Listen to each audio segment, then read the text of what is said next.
What's good, what's good, what's good, fam? It's your boy, the Wallstreet Trapper. Welcome to another amazing episode of Trappin Tuesday. Tonight I want us to have a real heart-to-heart. I want us to confront a timeless adversary. That's right.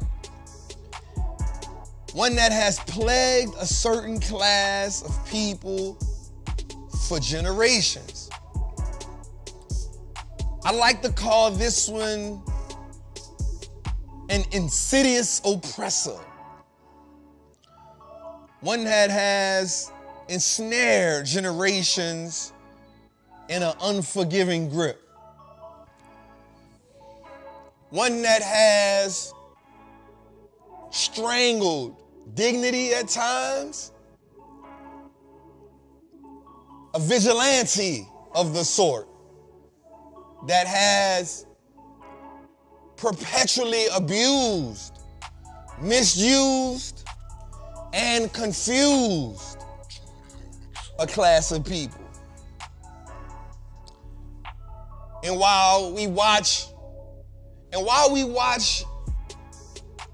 companies amass market caps the size of countries, while we've watched men single-handedly attain unimaginable wealth, there's a tumultuous uproar amongst the working poor, middle class, and deep poverty class. There's a residue of economic strife. There's a smothering effect of the possibilities. When I think about this culprit, I think about how it withers and how it finesses. Sometimes it even gives the facade of unfound possibilities.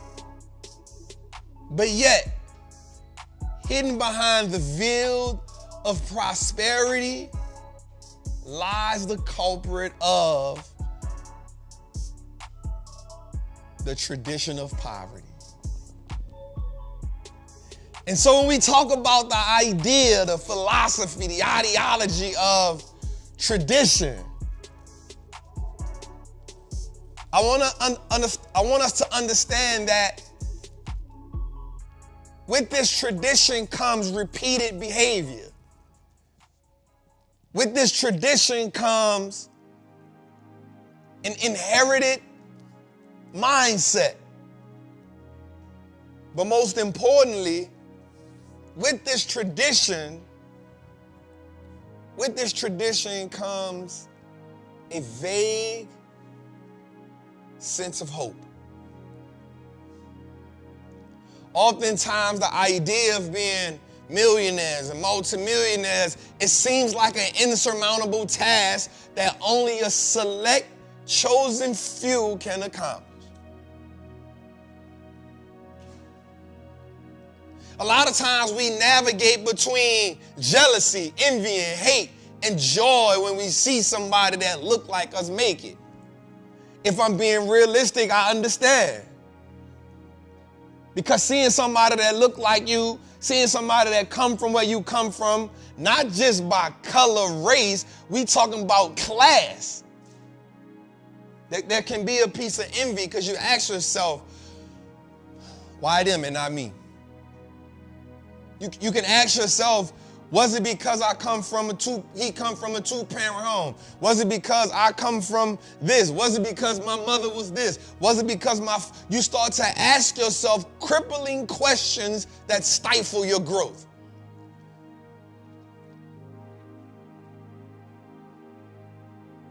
An insurmountable task it is to break those chains.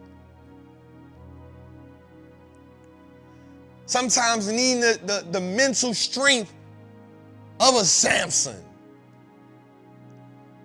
And this time, the weakness isn't your hair.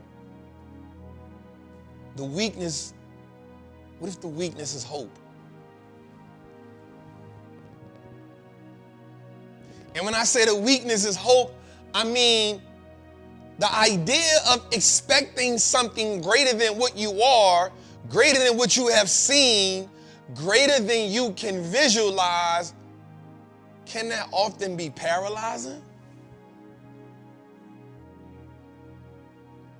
How can we consistently strive to move forward when the present is so bleak? Today I want us to unmask that culprit. Today I want us to look dead in the eyes of that tradition of poverty and say the strongest words, the strongest phrase, I am free.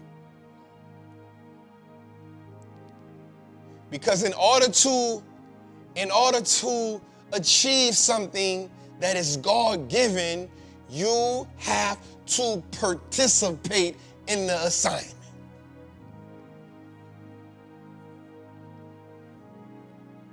In order to participate in the assignment, you have to actively move forward.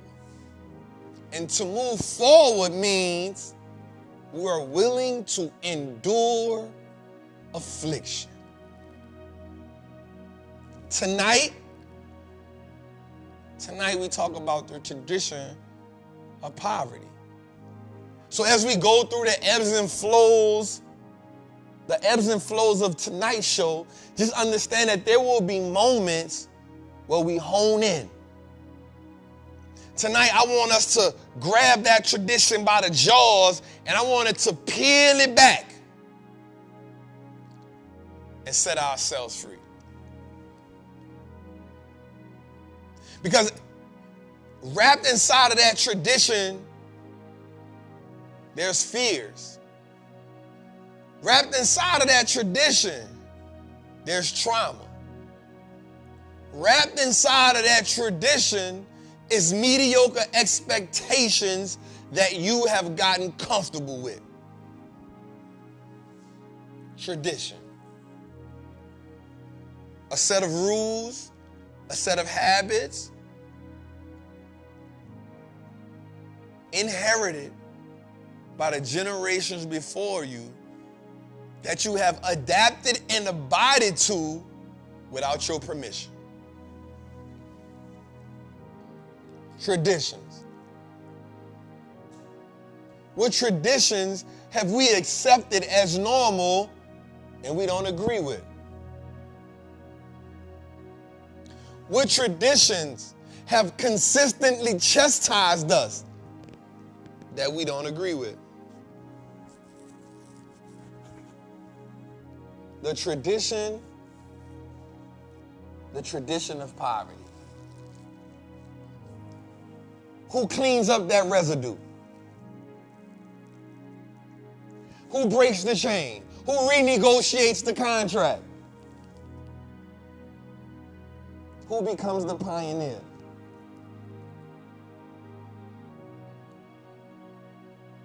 The tradition of poverty. A couple weeks ago, I said we had to make the statement, I am. But tonight, I want us to do more than make the statement. Tonight, I want us to become it.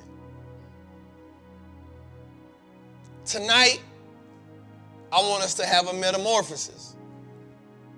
A metamorphosis in how we think. A metamorphosis in how we react. A metamorphosis in how we execute. But in order to have that metamorphosis like the caterpillar, we must first kill the old version of ourselves so that we can give birth to the I am.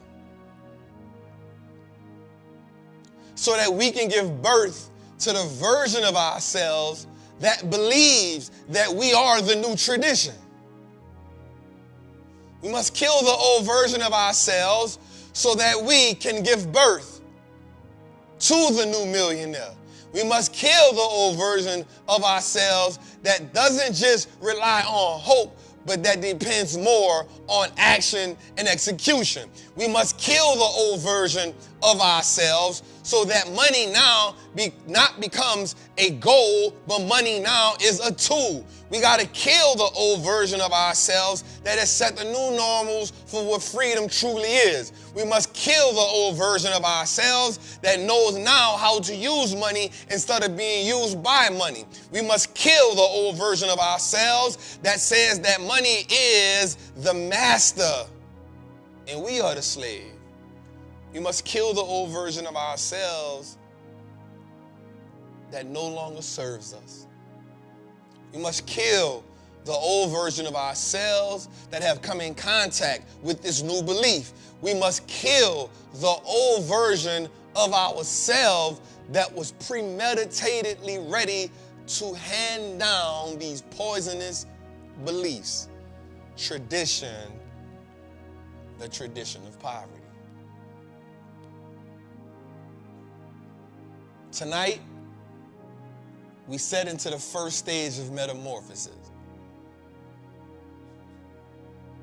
Tonight we adapt new lifestyles. Tonight we adapt new behaviors because the way that we think is a chain reaction to the way that we speak. The way that we speak is a chain reaction of how we emotionally feel. And then how we behave is a byproduct of how we think, speak, and feel. Tonight we metamorphosize. Tonight we raise the standard. Tonight we elevate. As a matter of fact, tonight we transcend. Tonight we transcend. Tonight we transcend into the people that our ancestors, forefathers, we transcend into the thing in which they believed in. Tonight we transcend. Somebody in your bloodline had a vision for something greater than what they lived. Tonight you transcend into that. Tonight, you disregard anything that doesn't serve you at the highest level. Tonight, you move past the toxic behaviors. Tonight, you lock in. Tonight, you break the chains of that tradition of poverty. Episode 85, Trappin Tuesdays. Jose, let's go. How we feeling, bro? I feel good tonight, Jose. I feel like we got a lot to talk about. I see. You got heavy notes. I feel like we got a lot to talk about. I feel like we are prime and in position, Jose. Today the market did something that I have been waiting for, and I am interested to see if this goes the way that I envision. But before we get into that, Jose, let's just shout out our people all right quick. So we're going to shout out Cody. We're going to shout out Cody Reddick. We see you. Titus Tax Pros, we see you. Joshua Jones, we see you. Happy to have haters. I like that. We see you. Shazam X, salute. Whitney was popping. D. Trosclair, we see you. Stoner Jeff, I see you. Kyle T. Joshua Relat. Elaine Ruffin. Jose, I see you. Jose is punished, Jose. Hosea is is he Instagram punished. Yeah, they blocked his live. He can't go live.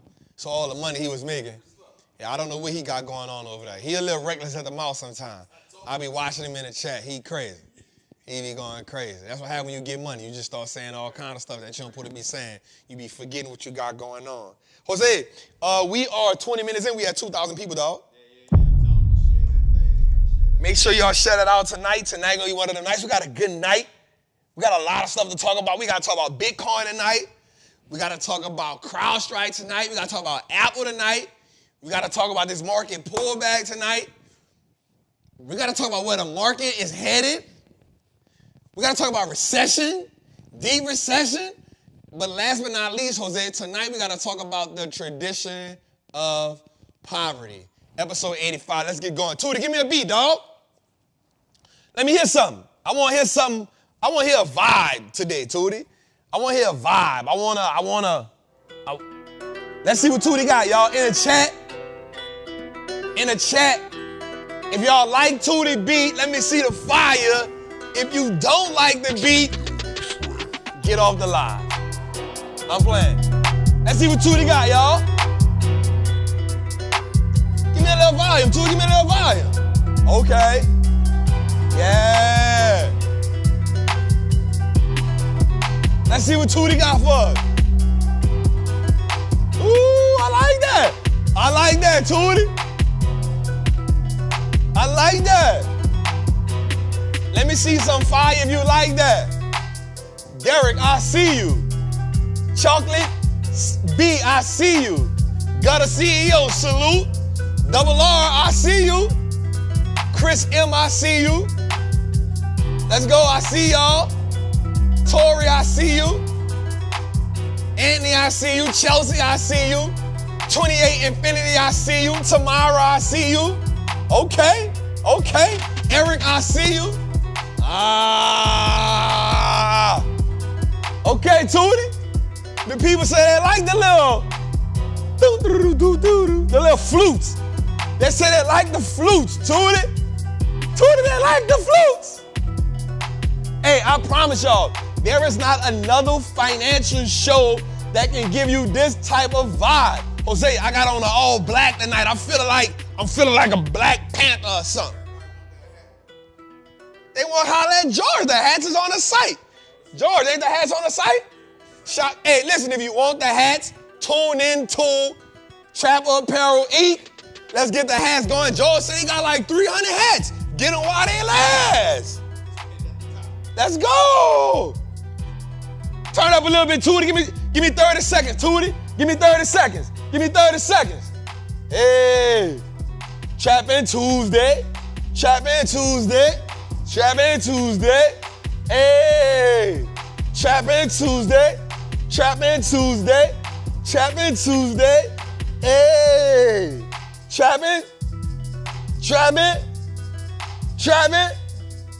Hey. Trappin'. Hey, cut the beat, Tootie. Ooh. I'm on fire today. Hey, Jose, let me tell you something. The world was waiting for me to post that L today. They was like, Trappin' gonna post that L today? They don't know, Jose.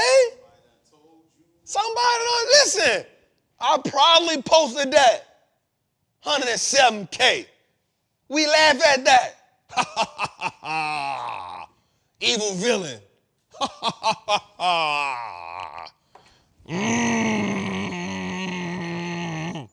They thought I wasn't going to post that L, Jose.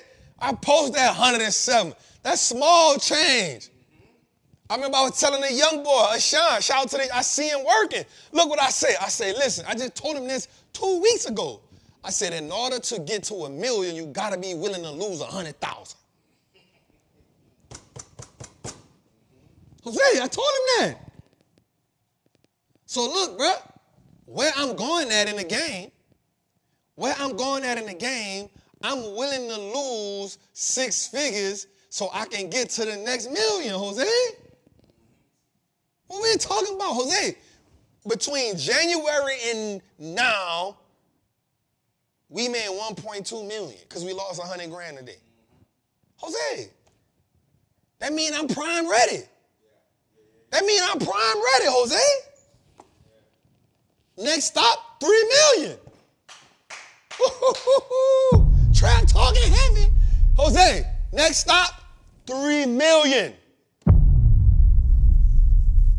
You feel me? All right, very quick before we get into it tonight, let's give all our Trappers Anonymous people, Jose, let's give them a round of applause. Let's give them a round of applause. They got their portfolios jumping. My people in Trappers Anonymous, they waiting. They've been waiting for the pullbacks. This is what they study Trappers Anonymous for each and every week. This is what they do the live class for on Sundays. They be waiting to put their portfolios to work. They be ready.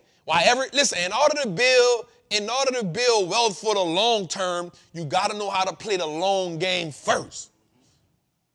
I know the options account, it looks sexy and all that, but Jose, I got to start giving my people in Trappers Anonymous their credit, bro, because their portfolio's going crazy. They up 30, 40, 50% right now. Off the fundamentals, Jose. So we definitely got to get them that.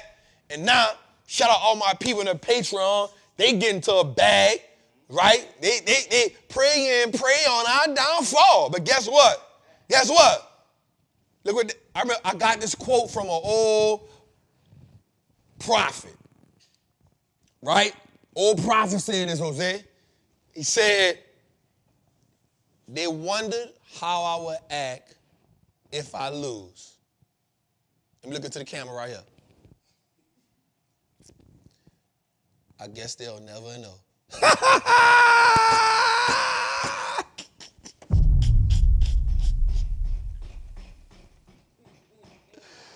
Listen, they got three ways to play this game, Jose. They got winners, they got losers, and they got learners. I'm only 2 of the 3. Jose, I'm only 2 of the 3. They got winners, losers, and learners in this game. I'm only 2 of the 3. I never lose. And if you rock with Trap, you never lose. We win and we learn. No matter what. Come on, man. All I do is win. See, you missing it, Jose. That's the one I needed. Oh, all right, yeah. They be trying to take our little bridge, you heard me? All right, man, let's get into it, man. Episode 85, we got a lot to talk about tonight. I just want to tell y'all, each and every one of y'all, I appreciate y'all for showing up tonight. Jose, we got 2,400 people in the chat. Listen, if you on Instagram, come on over to the YouTube. We got about 2,500 people in the chat. They're ready. Jose, we only 30 minutes in, not even 30 minutes in. That means the show picking up, Jose. Listen, in order to succeed in life, right? Watch me here, Jose. Watch me here. In order to succeed in life and have that one day of explosive growth, you got to show up every day when the world don't think you're growing. Ooh. I wonder if they heard that one. In order to have the one day of explosive growth, you know when you're growing and everybody think your success happened overnight, you got to have the consistency of numerous days where they don't see the growth. You got to show up every day. We show up every day, Jose. Every day. So if you're on the Instagram, we about to log out of that. Come on over, Trappin Tuesdays on the Wallstreet Look Like Us and our network. It's going to be the best 3 hours of your life. When you get in the chat, I need you to say, we here. Right? This is where you about to get financially fulfilled. Right? So come on over, get in the chat, and say we here. We leaving you in 5, 4, 3, 2, 1, salute. What's good, family? How y'all doing? We appreciate y'all. Listen, shout out to the super chats that we got already tonight. We love it, we love it, we love it, we love it, we love it. Tonight, we got a lot of stuff to talk about tonight. It's definitely going to be a 2.5 hour, 3 hour show, but hey, what the hell? We don't even care. You feel me? We don't even care. Before we get started, y'all know what we got to do, man. Let's get our mantra up. Let's get our mantra up. Also, let's get the likes up, you dig? Let's get it, man. Y'all know what it is. Jose, how you feeling today? Amazing. You You feeling amazing? Let's go. Oh, they say we here, Jose. I see them. Eric, they going fast. Dana Clayton, AJ Johnson. Okay. I like it. Let's go, man. If y'all new here, come have a seat at the table, right? Like this, like for Thanksgiving, in Thanksgiving and Christmas, before y'all eat, what y'all do? Say grace. This your financial grace right here. You feel me? Before you come eat at the table, you gotta say grace. Pull up a seat. We got more than enough room. It's enough food for everybody up here. We ain't starving, right? But if you've been here, welcome home. What's good? Bring some friends with you next time. You hear me? So let's get to it, y'all. Hand over your heart. That means you embedding that thing. You embedding that thing. You hear me? I am a certified Wall Street trapper. I am confident in my ability to make great investments. The stock market is a machine that prints money, and I'm more than capable of operating this machine. Not only will I free myself, but my family will eat for a lifetime based on the information I apply today. I'm a money maker and a wealth builder. Today, I break all chains that anchor me to that poverty mindset. My ancestors will smile now because I have turned our last name into an asset. My family's purchasing power will increase indefinitely. Today, I make the declaration that no longer will I be a slave to money. No longer will the generations behind me Eric lack. No longer will I submit to selling my time for money. I am a first-generation millionaire. I am the architect of my family's last name. I am a certified Wall Street trapper, and Wall Street looks like us now. Let's go, man. Let's go. Let's go. Let's go. Let's go. Let's go. Let's go. Let's go. Let's go. Let's go. Let's go. Hey, hey, hey, hey. I don't know why I'm doing that right now. I don't know. Hey, hey, hey, hey. All right, man. We got a lot to talk about tonight. First of all, man, thank y'all for tapping in. We know we love it. We appreciate y'all. Each and every week, we appreciate y'all for coming in. Y'all could have been anywhere in the world, but y'all chose to be in a trap with us, and for that, we salute y'all. All right. Jose, how you feel? Man, I'm good. Social media couldn't stop us. Listen, Jose, check this out. So let me tell y'all something right quick. My team, I think they think I'm crazy. So I done navigated between watching Leave the World Behind, and then that tuned me in. That I don't know how it did, but it made me get into The Walking Dead. Right?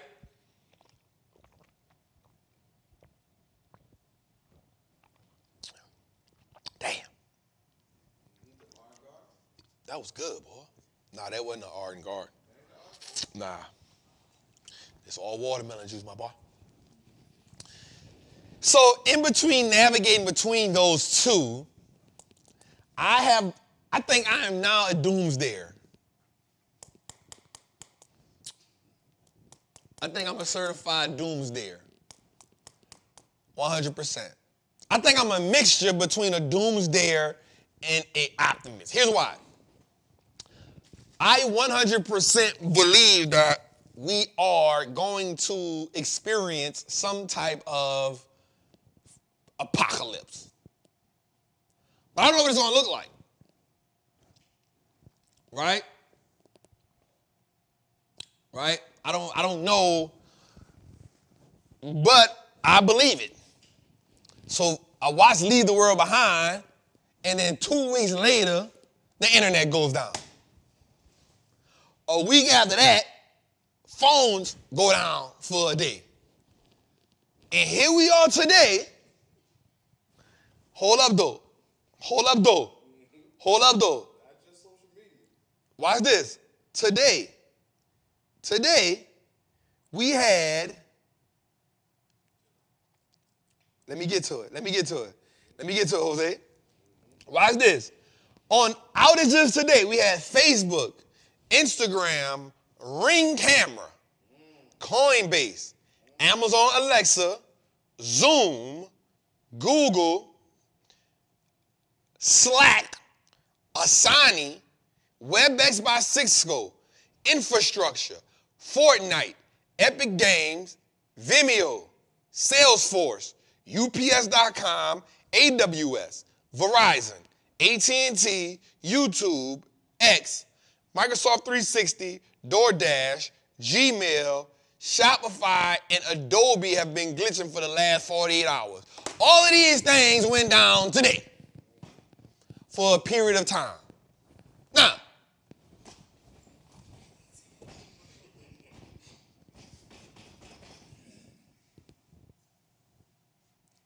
I don't believe that's a coincidence. Now, what I do believe, it could just be my own foolish opinion. But here's what I do know. I know that America is smart. Now, because you was in the military, here's what you do know, and we could agree on this. The masses are not ready for mass chaos. So it is America's duty not to let you panic. It goes to pacify you, right? So they're not going to tell you we in all out war until they done lost control, basically. Make sense? Like, they gonna fight it. Until they lose control, and then they say, you know what? There's nothing we can do. Every man for themselves. At that point, it's too late. So here's what I'm about to tell y'all. Before we even get into the show tonight, here's what I need you to do. Damn, I should have made Steve make a graphic for this.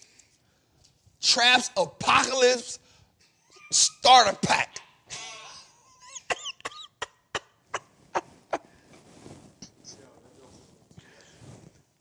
I'm going to save it. I'm going to save it for next week. Just know this. Moving forward, you need the Trap Apocalypse Starter Pack. Coming to you next week. Jose, that's $1 million business. I think we got a week in us. Jose, that's $1 million business. I'm going to start selling the Trap Apocalypse Starter Pack. Nobody ain't thought about that yet. Damn. Let me call LaShawna. I'm about to call LaShawna right now. I need y'all to give me 5 seconds. I need y'all to give me a couple seconds. I'm about to call LaShawna. Oh, LaShawna, don't do that. Yo, Boogie. Man, she tripping. Man, L tripping, man. She probably be on a treadmill, though. Let me see. Damn, L Boogie. Damn. The Trapper Apocalypse Starter Pack. Damn, L Boogie. Damn. Jose, that would have been fire. We're going to talk about that. Why is my flashlight on? Because I'm always ready to go dark. I'm always ready. You never know. That's why my flashlight stay on. I'm always ready to go dark. If you're always in position, you ain't never got to get in position. That was a heavy bar. All right, let's get into it tonight, man. What an amazing day. Let's get to it, man. Let's go. Word on the street, man. Word on the street is when we talk. If you don't know, if you're new to the show, our word on the street is when we just give you some financial news on what's about to happen. Let's go.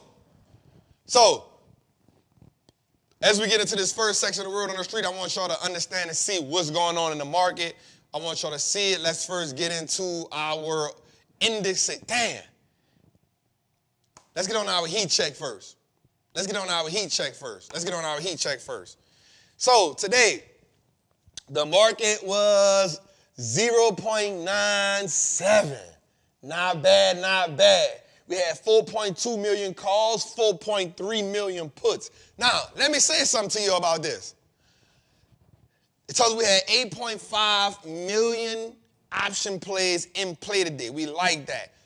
Here's why I don't want to panic on this. We only had 100 and something thousand more puts than calls. It's not bad. That ratio is not bad. We still didn't tip over to the 1% scale.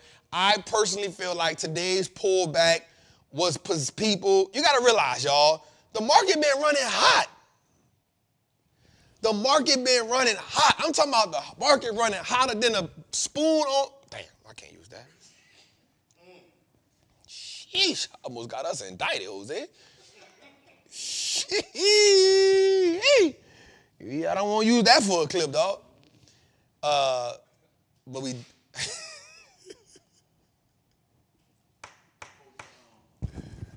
I definitely don't want to use that, Jose. We're not going to use that one. All right, let's go a little further. So, and I want us to build up that fortitude, y'all. Like, this is why it's important to be in a community of people that understand how the market moves.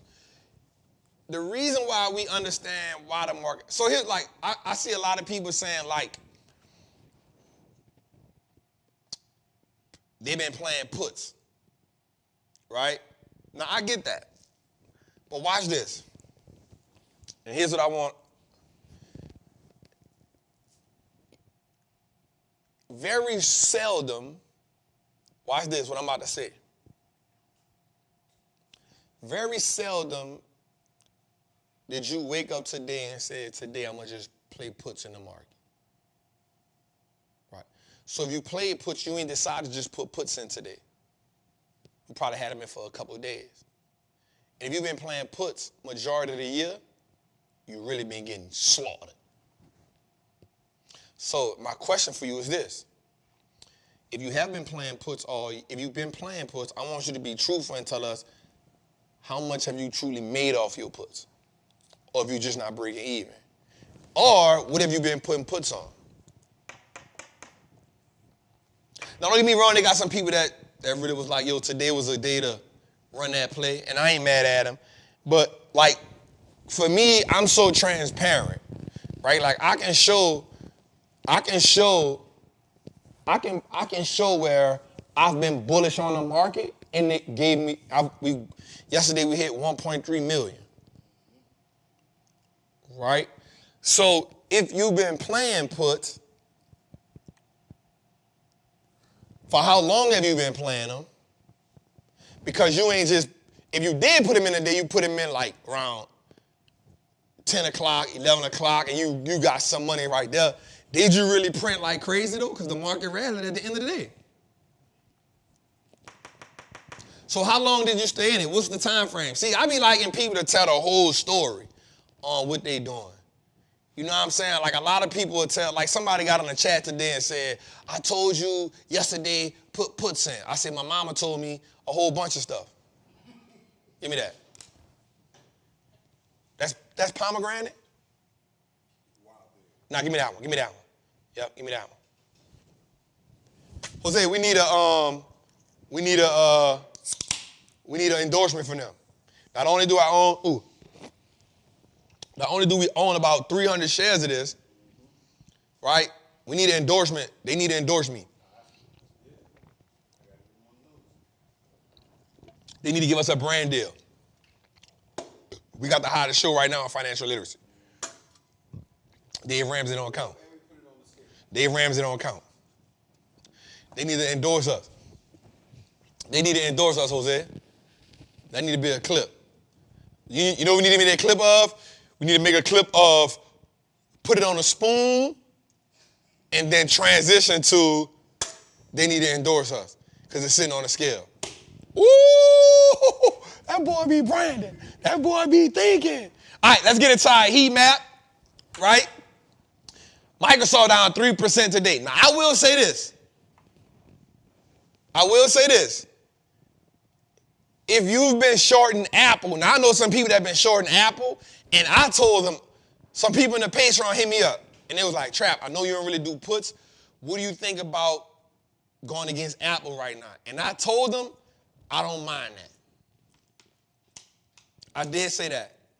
They got a couple people in the Patreon that asked me that. They was like, Trap, I said, I'm still an Apple stock a day, keep the poverty away, but here's what we got to understand. Even great companies go through down cycles. It's a part of the game. It's a part of the game. Even great companies go through down cycles. And I said, listen, ever since that Apple patent on the watches, I said this might be a good time. I said this might be a good time. Because they're under pressure now to innovate. Like you can get away with the same product for a long time, but you're under pressure now to innovate. And here's why. You canceled, so watch this. So let's look at the landscape of the market. The landscape of the market is this. Okay, I'm gonna use my notebook. All right, what's driving the market right now? Artificial intelligence. Right? Every company in tech has to mention artificial intelligence. Because now, that's the growth metric that the market is using for technology companies. Remember, everybody gonna have a different standard. Everybody gonna have a different standard. So a consumer discretionary company might not have to talk about AI, right? A minerals company might not have to talk about AI. A real estate company might not have to talk about AI. A consumer staple company might not have to talk about AI. But a company that is dealing with technology has to talk about AI. You cannot avoid that because that's now the growth metric for technology. I hope somebody caught what I just put down. I hope somebody just caught the game I just put down. Right? So, with that being said, watch this. Yesterday, Apple got hit with what? $2 billion EU fine. All right, that ain't nothing. It's really a drop in the bucket to them. People make $99 billion in profit a year. They're untouchable, right? So you hit them with $2 billion EU fine. That ain't no big deal. Boom. Then iPhones are getting what? They're getting the weakness in sales, right? Boom. Today, Apple got hit because iPhone sales down 24% in China because of the Huawei phone, right? Boom. Okay, cool. We see that. We checking off the boxes here, right? Apple said, look, we not dealing with the Apple Car right now because we got some other stuff going. All right, cool. Boom. Apple. You not going crazy in the streaming game. Let me say this, though. I'm still an Apple stock a day, keep the poverty away, and here's why. They still top 3 biggest companies in the world. I mean, in America, that's cool. They still top 5 biggest companies in the world. But check it. You're still top 5 with most profits, but now you have to innovate. You have to now. You have to. Innovation comes now with what? Artificial intelligence. Innovation now comes with artificial intelligence. So with that being said, until Apple, and they haven't mentioned it yet like everybody else. That's the thing. It's not that they don't have the capabilities to do it. They haven't mentioned it like everybody else. And so because of that, they're now not giving the market a reason to reward them. Jose, they're not getting what I'm putting down right now. They're not getting what we're putting down right now. Right? They're not giving the market a reason to reward them. And you got to give the market a reason. So I wrote this in my notes, Jose. Now, I said this a while back. I said this maybe 3 weeks ago. I said that this one NVIDIA wasn't even in the top 7.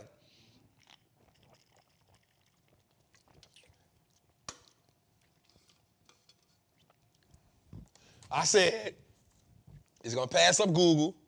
It's going to pass on Amazon. It's going to pass up Tesla. I said that way before it happened. Right or wrong, Jose?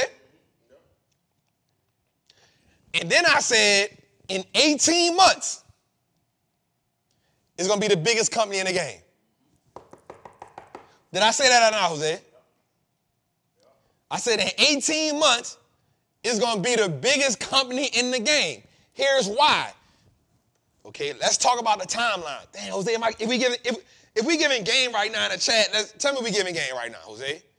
We giving game in the chat right now. Watch this. Here's why. We got to pick. Shout out to 3,000 people in the chat.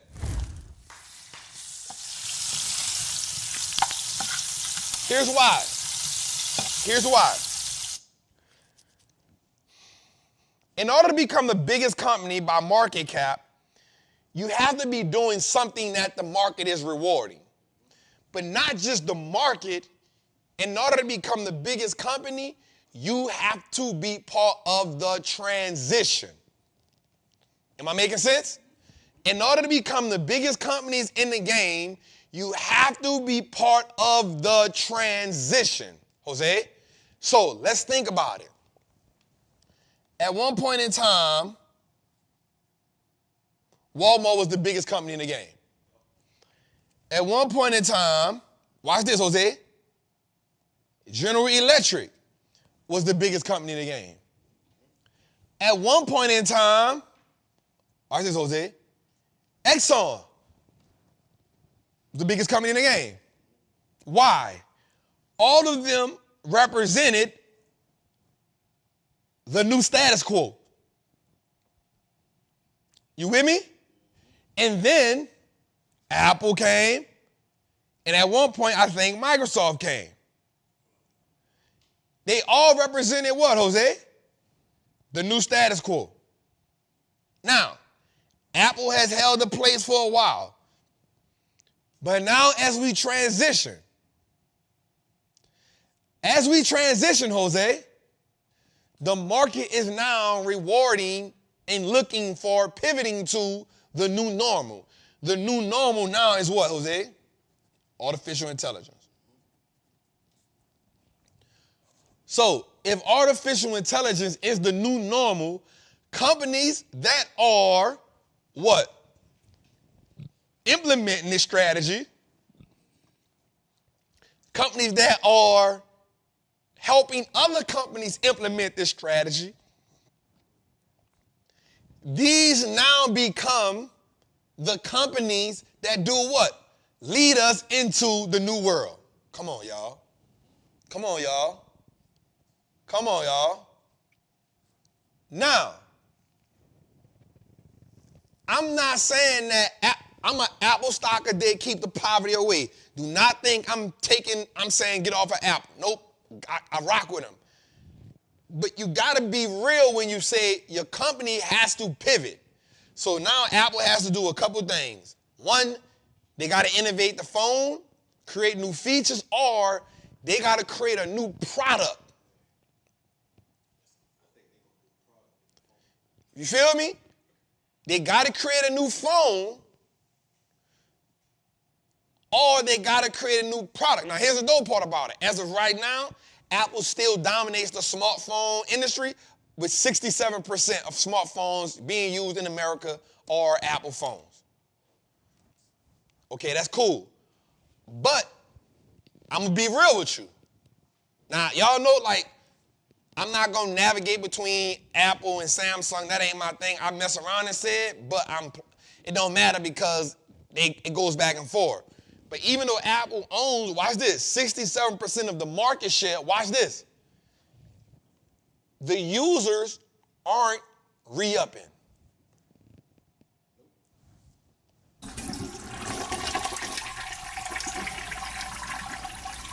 You feel me? That's the bigger picture. Even though Apple is 67% of the smartphone market share, the users aren't re-upping. Why, Jose? Because at this point, people are like, bruh, I think I still got the 13.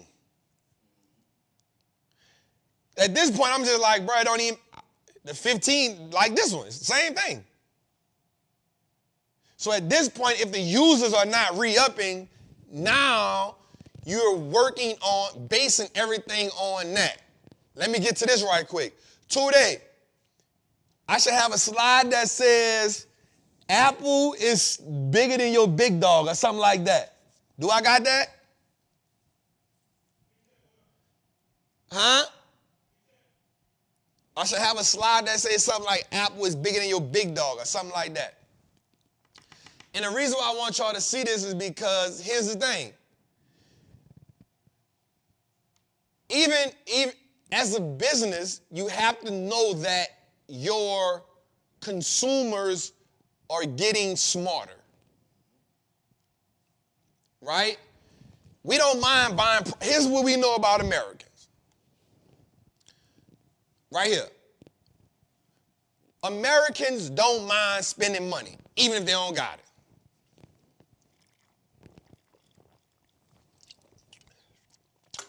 Whether we like it or not, we have been trained to be consumers. It's what they've trained us to do. So I see somebody in the chat saying iPhone features equal 5-year-old Samsung features. But here's what we got to realize. Where does Samsung get the concept of the touchscreen phone from? Right? So to beat a person that you've copied doesn't matter. Right? Especially if the Samsung stock been crashing for the last. Right?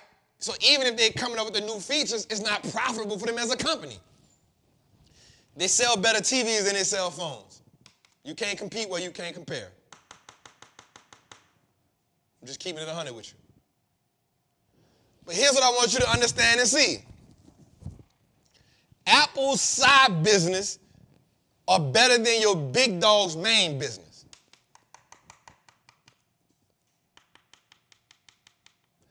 Apple's side business is better than your big dog's main business. So watch this.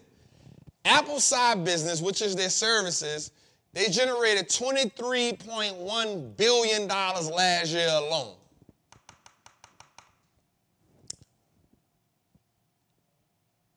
You feel me? You feel me? And Samsung and everybody else use the same chip. It ain't just Samsung chip.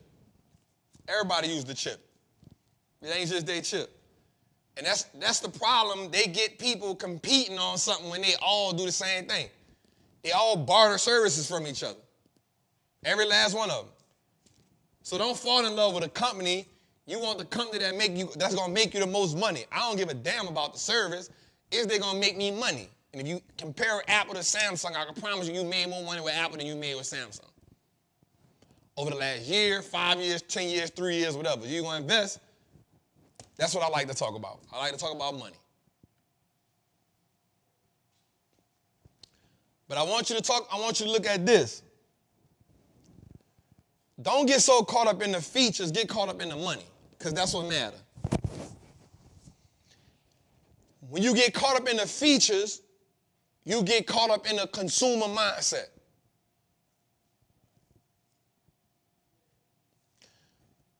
When you get caught up in the features, you get caught up in a consumer mindset. You know why it's easy for me to buy Apple? Because I own over 400 shares of it. Now go ask the average Samsung person how much Samsung stock they own. Don't get caught up in a consumer mindset. Don't get caught up in a consumer mindset. But watch this. Apple services between Apple TV, Apple Music, and all the other services generated $23 billion last year.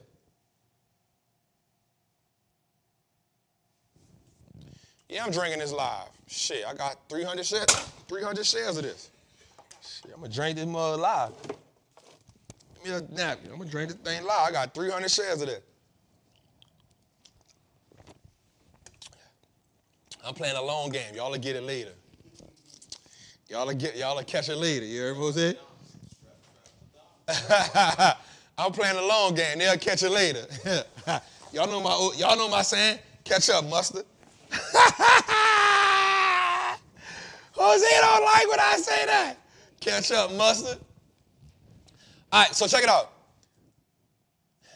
Apple's side business is better than your big dog main business. So watch this. Main business, Netflix, MasterCard, NVIDIA, and EA Sports together only combine what Apple does with one part of its business alone. Let me say it again. Let me say it again. Let me say it again. Netflix, Microsoft, NVIDIA, the stock that's going crazy, and EA Sports combined revenues from last year only equal what one part of Apple business did in Q4.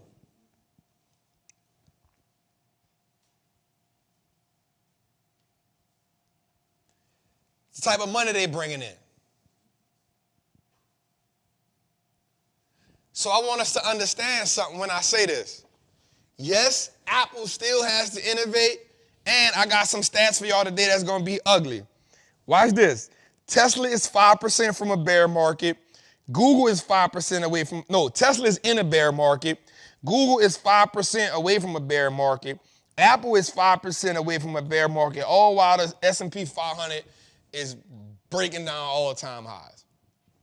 So what that's telling us right now is the market isn't dependent on Apple as the new dictator.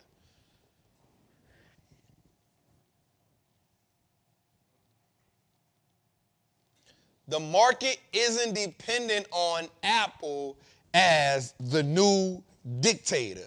So it is right to say that even though Apple is still a powerhouse, it 100% needs to innovate. It 100% needs to innovate. Let's go today. Let's go to our recession portfolio. Let's show them that recession portfolio, brother. We definitely got to show them that. We got to show the people that. We got to show the people that. All right, let's get into it. My haircut was fire on there. Let's go to our buy and hold first, Tootie. Let's go to our buy and hold first. Next. Next. Next. I gave him the buy and hold one. It's the one with like, there you go, right there. No, yep, that's it right there. All right, so as you can see, year to date, we up 25%. Now, mind you, the S&P 500 right now is only up about 6%, right? The S&P 500 is up 6%. As you can see, let me tell y'all something. If you in the Patreon, I put this stock in last week. I put that stock in last week. We already up on that thing. We up on that thing. We up on that thing. All right, Costco made us some money today. This one made us some money today. FICO is down a little bit. Eli Lilly is down a little bit. Meta was down a little bit. NVIDIA was up today. And VRTX. I'm going to tell y'all something. I got another 2 stocks. Let me see if you're in the Patreon. I got 2 stocks on my list to add. What y'all think it is? Let me see it in the chat. I got 2 stocks on my list to add. Now remember, we use the recession portfolio, Jose, as just our portfolio we use to beat the market. Right? So let's go. Let's go, let's go, let's go. How we look? How we look? How we look? How we look? What y'all think? I bought a little bit, but DraftKings. All right, let's see. Let me see. What y'all think my next pick in the recession portfolio gonna be? Apple, Abbott, Meta, SMCI, Sound, all right? Coinbase, Crowd, PANW, AMAT, Uber, APH, Celsius, Crowd, MicroStrategy, ServiceNow, ASML, Crowd. I like it. I like to see it. All right, Tutor, let's go a little further. All right, so here we go. Let's look at the options game. All right, so y'all know we got NVIDIA. I just don't know how this thing's still going crazy. But let me say this. Don't play when you look at this 630 call right here. 630 call was the last NVIDIA call we made. As you can see, we up 409,000 on that thing. That was my biggest play ever. That was my biggest play ever. I think that's going to be, so my goal is for that to be my first $500,000 play. That's my first $500,000 play. That's my last NVIDIA call I made at 630. All right, underneath that, that's the call we put in last week. That one kind of like punching me in the face, but we are right on that. QQQ down a little bit, but we still up heavy. SMA's down a little bit. This was a call we made last week. I'm kind of mad at that one. The one that's blacked out second. And the reason why I'm kind of mad at that one is I was up about 5 or 6K on it. And then today, the market just ripped it off. It's ripped all our profits from us in that play. And I'm kind of mad about that one. I don't even mind the market taking a little bit from me, but they took it all from me in that play. That go to free play we gave up XLK on Instagram. Tesla beat that one up, XLY. Them two just be fluctuating. We all right with that. Let's go a little further. All right, as you can see, Eli Lilly still going crazy. Meta going crazy. Netflix still crap. Bro, just NVIDIA stock is just bizarre, bro. Like, bro, this thing just don't stop, bro. This thing just don't stop, cuz. It's relentless, like Rocky Balboa when he was getting beat by the Russian.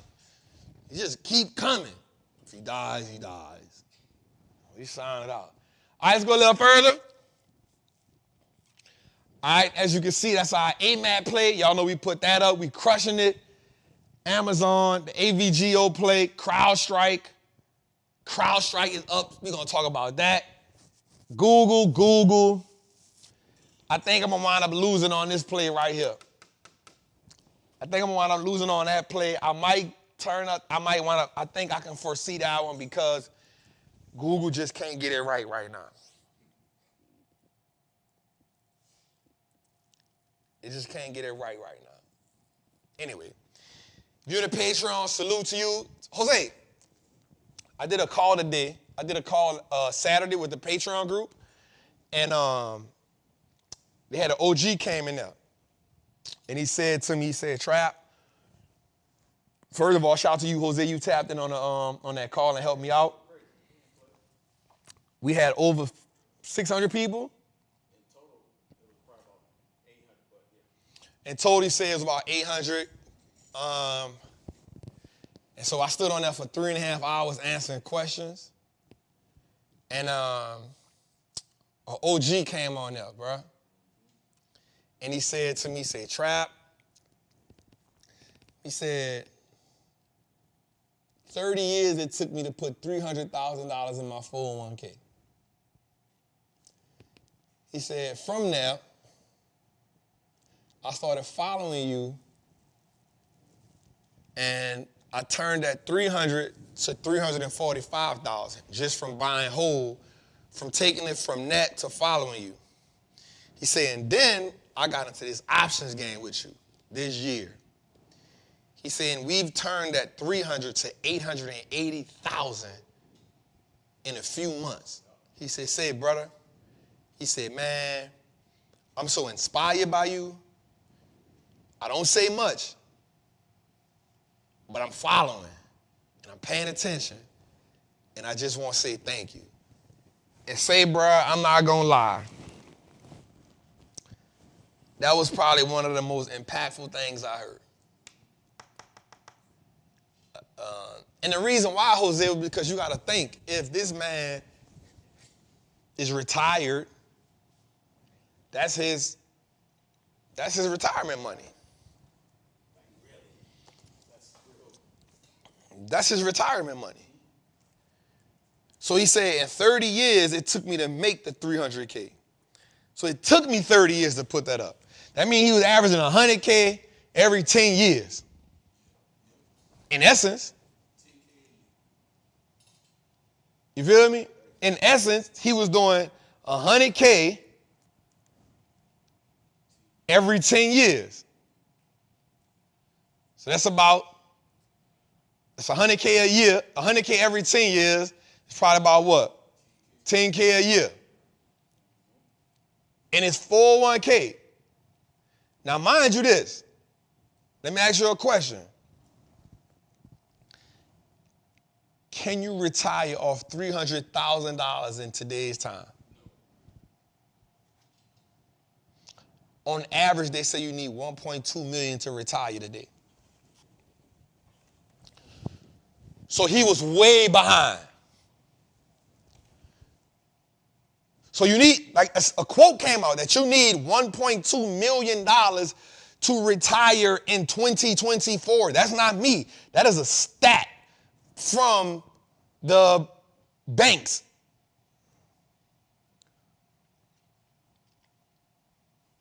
So he had 300K when he retired. He like, all right, I got 300K. And at that point, he looked like he was in shape. So he looked like he might be chopping down trees for a side job or something. He might be a lumberjack or something on the cool. I don't know. Old school looked like he was in shape. You know what I'm saying? Old school looked like he was in shape. He don't look like he was no out of shape. He was like, say, Trap. I was like, damn, OG. I had to sit up in my chair when I was talking to him. I was like, what's up? Yeah. But just think about that, Jose. Think about that. You retire 30 years. At that point, on the cool, I don't know what his other situations is, but if you work for 30 years and you got 300K, you don't feel, you're not comfortable with that. Like, you're not bad, but you're like, all right, I got 300K. I'm not bad, but I got to do a couple little things here and there. You know what I'm saying?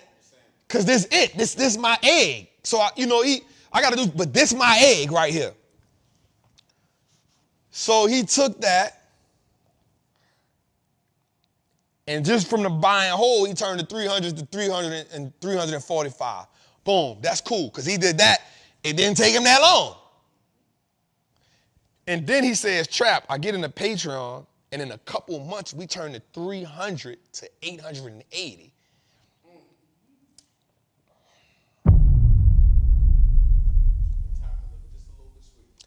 Non-retirement a little like, okay, he talking, hey, babe, fix them grits. Baby, I want grits and bacon, fat. Grits and bacon. And eggs. You know what I'm saying? But that's the power of this game. We used to live in a time where, bro, you had to work to retire. And when you retire,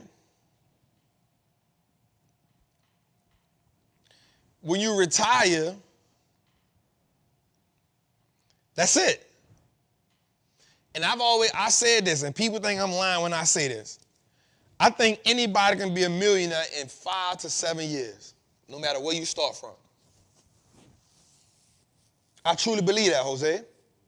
I think anybody in America could be a millionaire in 5 to 7 years, no matter where you start from. But it's going to require commitment, discipline, and strategy. Commitment to the process. Discipline to stay on the journey, not fall short. And a strategy that you're going to commit and be disciplined to.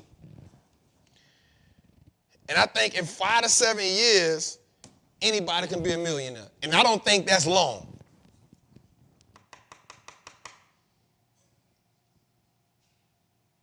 I don't think that's long. I think that's feasible. All right, let's go a little further. I think that's feasible. I think anybody in today's time can do that. All right, so these companies today closed at a record, well, last month closed at a record high. So I want to talk about this right quick. NVIDIA closed in February at a record high. Meta closed at a record high. Chipotle closed at a record high. AMD closed at a record high. JP Morgan Chase closed at a record high. Lennar, this is a real estate company, closed at a record high. Cardinal Health closed at a record high. NXP Semiconductor closed at a record high. Tractor Supply closed at a record high. These companies closed at record highs in February.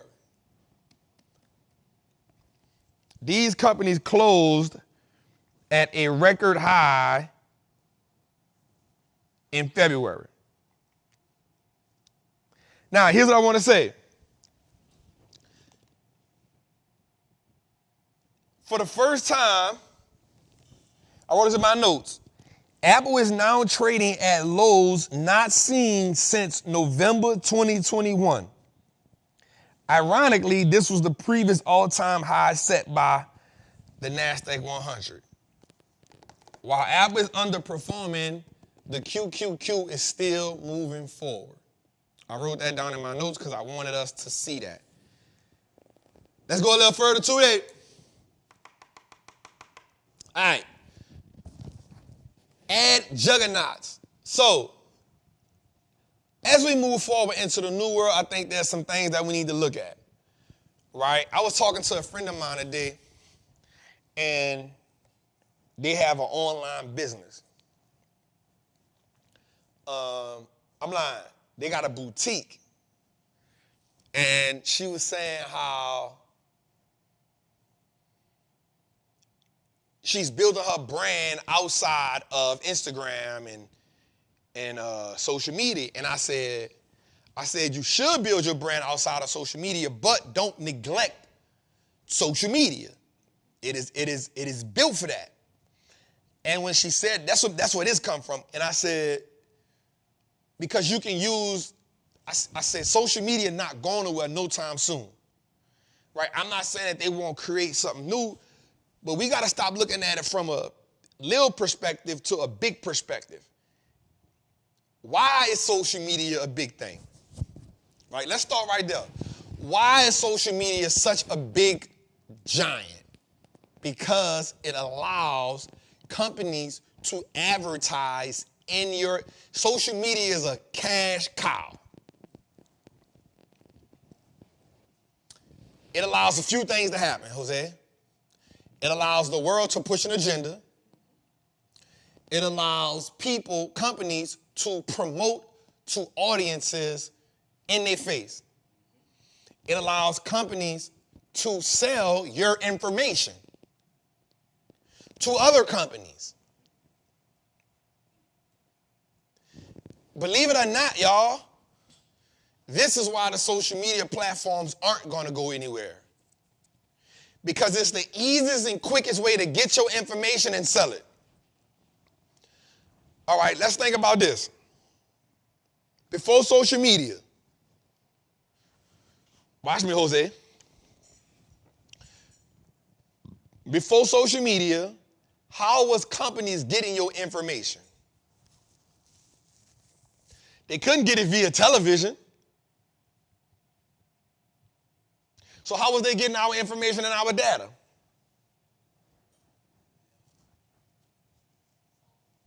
Email. But think about this. Before email, how was they getting our information? It was hard. Phone book, it was hard, right? So social media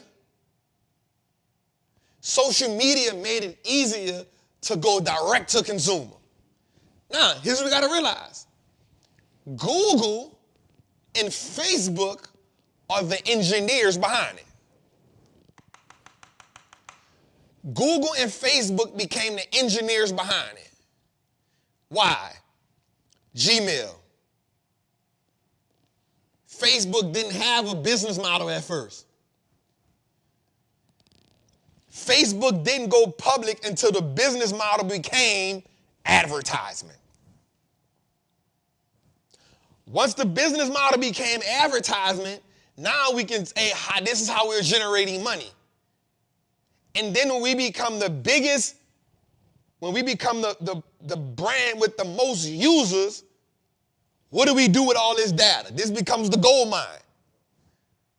How else, Microsoft, how else do you as a brand want to get in front of people? I got their data already. I got their name, I got their email, and I got everything about them. I got the habits, I got what they like to look at, I like what they like to talk. So now everybody comes in cahoots. Why they come in cahoots? Google says, I got the search engine. I want y'all to hear me right quick. Google says, I got the search engine.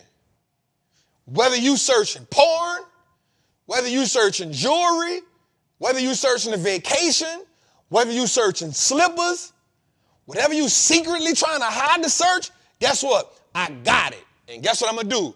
Such and such, such and such. You want to buy this information? Here. He's searching this. Here. She's searching this. Here.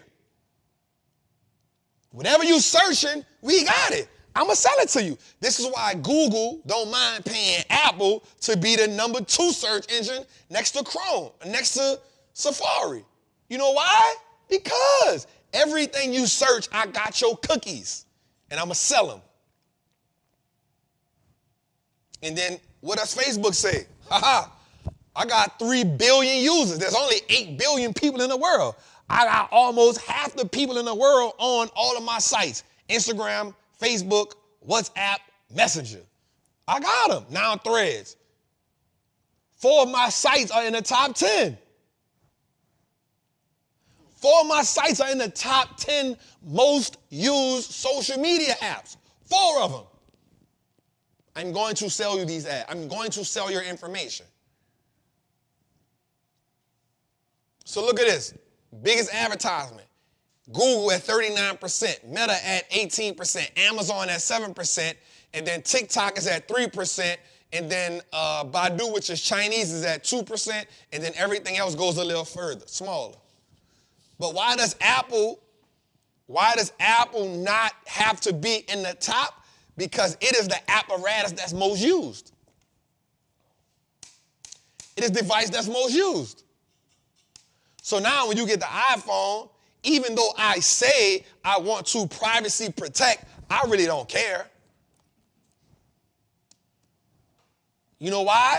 Because the App Store is the greatest business model ever to hit the face of the earth. Steve Jobs created the phone. Once we created the App Store, it's a done deal.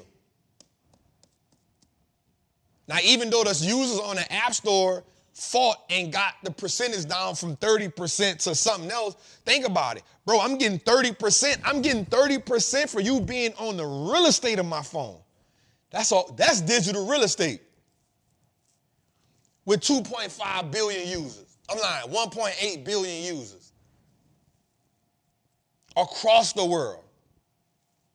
And they just put a store in India. So they about to infiltrate over there too. Social media not going nowhere.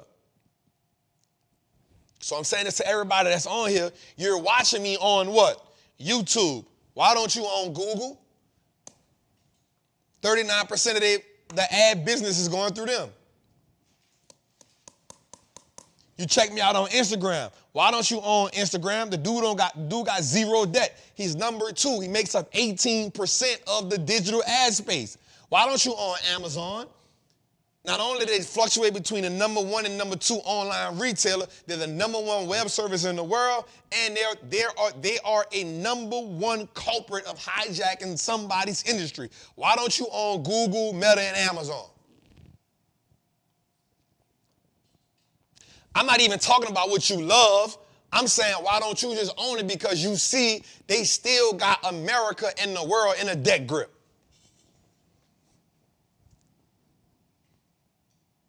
That's all I'm asking.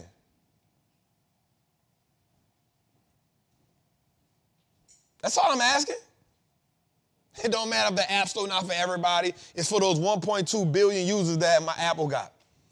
You cannot have an iPhone without using the App Store. And records say they got 1.8 billion users. So that means that's 1.8 billion people that's on the App Store and counting. They don't got to be for everybody, just those 1.8 million. Billion. Billion with a B.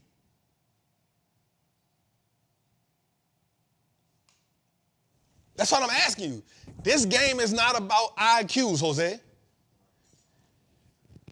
I got a GED, bro. I'm pretty sure a lot of people smarter than me. But sometimes IQ don't equate to common sense. And that ain't a shot to nobody. Let's go a little further. 2-8. All right, watch this. The less stocks you own, the bigger your returns. The less stocks you own, the bigger your return. George, can we turn that L? What is on? Let's get it to about 65, 66. I'm the one doing all the talking, dog. Hell you trying to freeze me for, bro? Old ass man. Got menopause, huh, dog? That what that's called? Menopause? Hot flashes? Oh, that's for women. Damn, I try to play my dog like that. My bad, cuz. My bad, cuz. Cuz. My bad, dog. I ain't mean to say that, cuz. I ain't mean to say that, cuz. Come holler at your boy. Damn. Damn. Don't I got that button, Jose? Not no menopause button. I ain't say that, cuz. That was Jose, cuz. All right, so watch this, y'all. Damn. I called my cuz that. Let me see. I ain't got that on there nowhere. The Celsius making you hot. It increased the heart rate. Might be. Damn, I thought I had it, Jose. Why ain't got it on here, dog? Which one? Damn. I thought we had it. Which one? Damn. Oh, no. My bad, cuz. I ain't mean to say you had menopause, bro. Huh?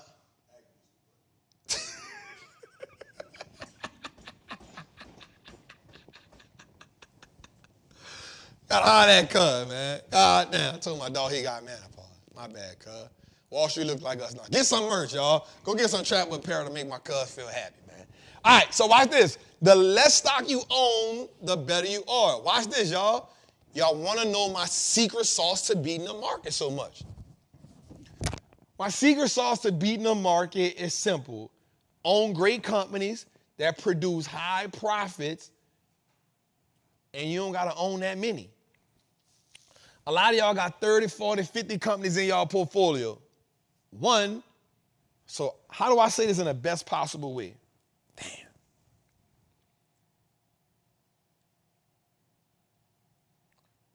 It takes a lot of money to spread your portfolio across 40 to 50 companies. It takes a lot of money to spread your portfolio over 30 companies. And it's harder to concentrate on the specifics of that portfolio when you own that many companies. But watch this. 40 stocks, too many. 30 stocks, when you go from 20 stocks down, look how high your chances of having profitability and risk go up. Your chances of profitability and beating the market go up with the less stocks you own.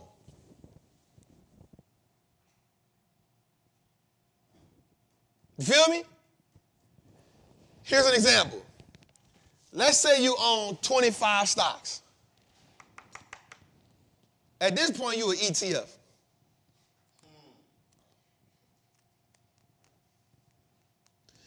You own 25 stocks at this point, you're an ETF. Now watch this. You need all of them to ring high in order for you to find that balance. Let me show you something right quick. Today, go back to the buy and hold recession portfolio. Go back to the buy and hold part. Not that one, the one with just like 5 of them. The one with Amazon, Facebook, Meta, the one with Costco in it. Nope. Right there. Look at this. 1, 2, 3, 4, 5, 6 companies. The market is only up what? 6%. I'm up 26%.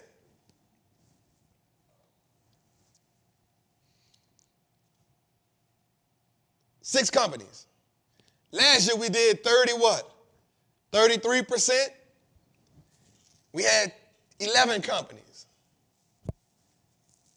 2022, when we did the 16%, while the market was down 13%, guess what we had? 7 companies. I'm giving you the secret sauce. There's over 6,000 companies on the market. There's no way in hell you should be trying to find the best out of them 6,000. All you need is a good 10 to 12 stocks, 15, max.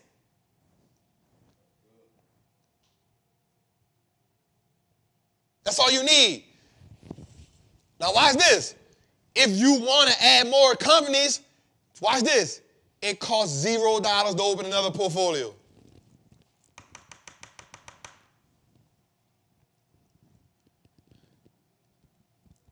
I'm not even trying to, this not even, I'm going to be, Jose, this not even brilliant right here. This not even rocket science right here. The problem is, watch this, Jose, watch this. The tradition of poverty keeps us from playing the game at a high level. And remember what we said about the tradition. The tradition is old beliefs and behaviors that you have inherited that you don't even agree with, but you submit to them.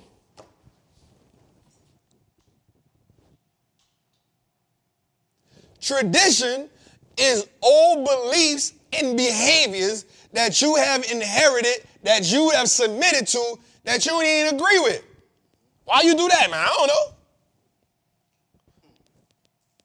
Why you don't like that? I don't know. My mom ain't never cooked that. You ever tasted it before? I don't like that. You ever tasted it before? No. Why you don't like it? I don't know. You invest in the stock market? I don't do that. Why not? That's the rich people game. What? Why you don't use credit card? My people just use debit card my whole life. Here's one, Jose. Here's how much I'm getting back from my taxes. Man, I pay taxes, man. You tripping. Huh? I'm tripping because I pay taxes?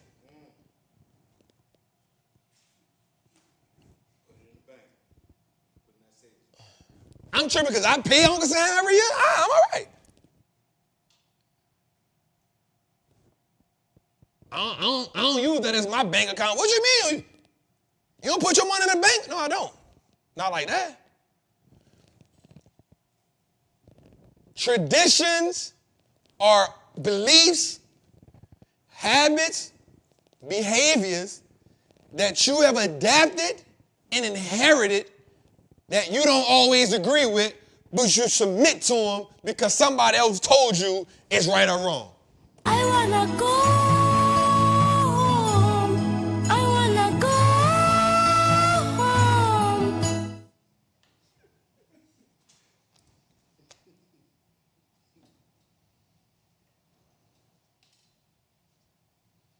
Sometimes I gotta just look at y'all like that for a second.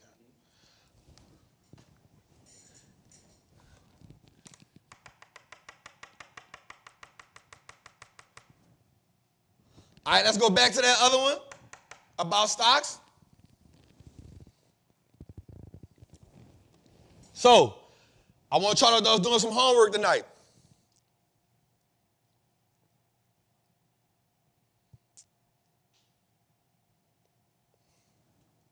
Tonight, I want you to look at something.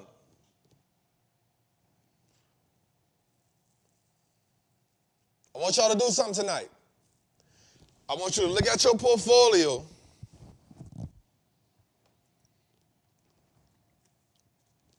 And when you look at your portfolio, I want you to say, all right, I want you to get rid of any company that you guessed at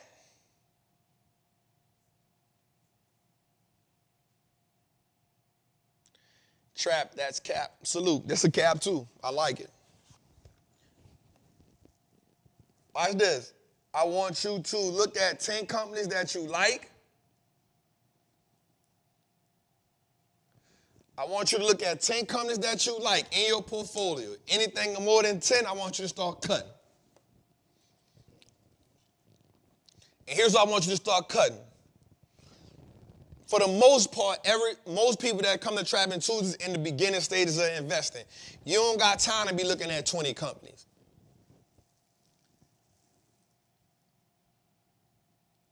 You don't got time to be studying 20 companies. 10 companies going to take up majority of your time anyway.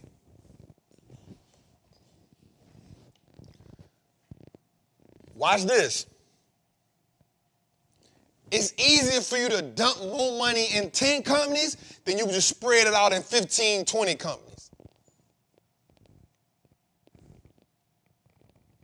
It's easier for you to boatload into 10 companies than it is for you trying to spread it out in 15 and 20 companies.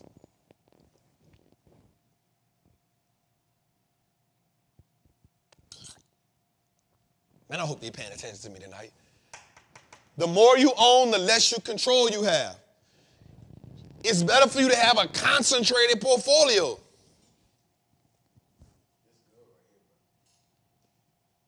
It's easier for you to pay more attention to a concentrated portfolio. Watch this, Jose. So now if you got a concentrated portfolio, let's just say you're not even on time that I'm on, where you're going for deep discounts and all that.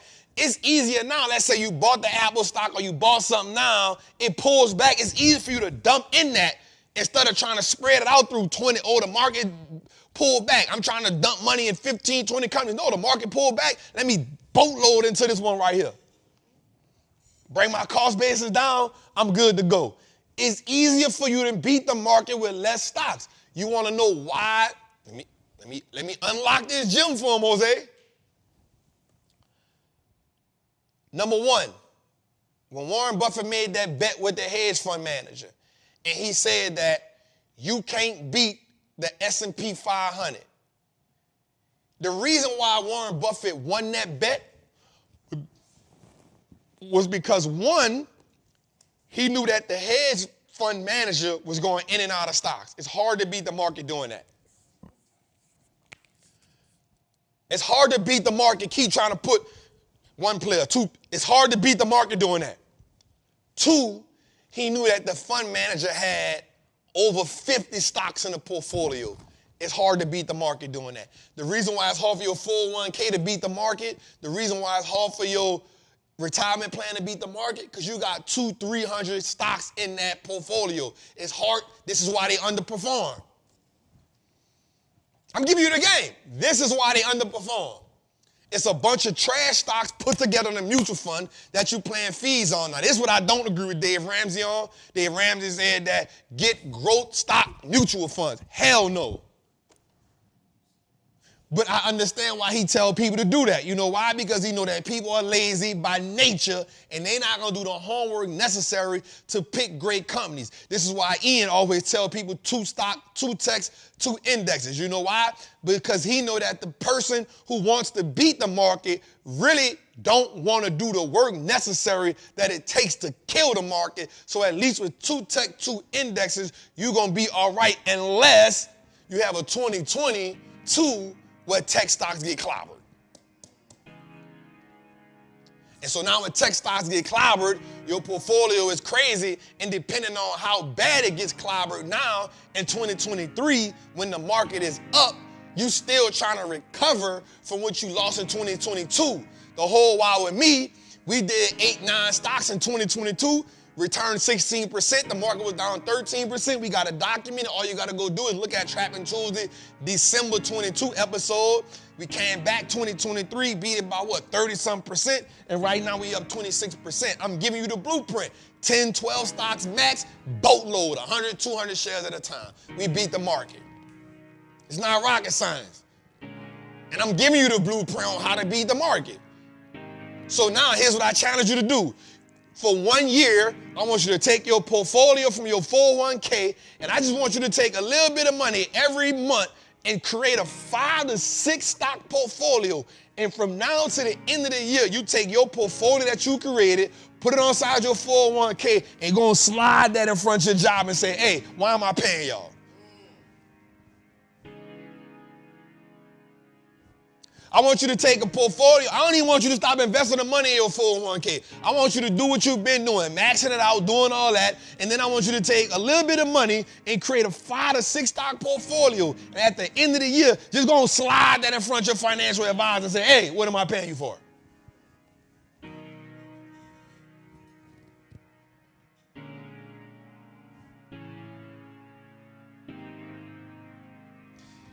You're not only going to shock yourself, but you're going to shock them. Because now they got to explain to you. Now, I don't got nothing against no financial advisor, but now they got to explain to you why you paying them all that money when you did it with 5. I ain't saying to drop them.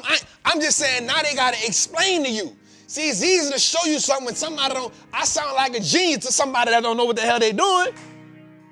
Yeah, give me. You know what they charge on Wall Street? 2 on 20.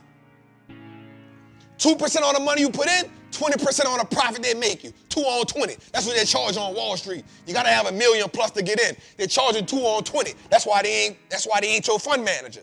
That's why they ain't gonna mess with your money, because you ain't got $1 million to get them 2 on 20. So the way to get you is match the 401k, match the dot. That's the way to get you. And that's why after 30 years, my man had 300,000, but in 90 days, he done turned 300,000 to 880. Just slide it in front of him. Hey, what we doing? 30 years, you gave me this. 90 days, I made this. The proof is in the pudding. Now explain to me what you did for the 30 years.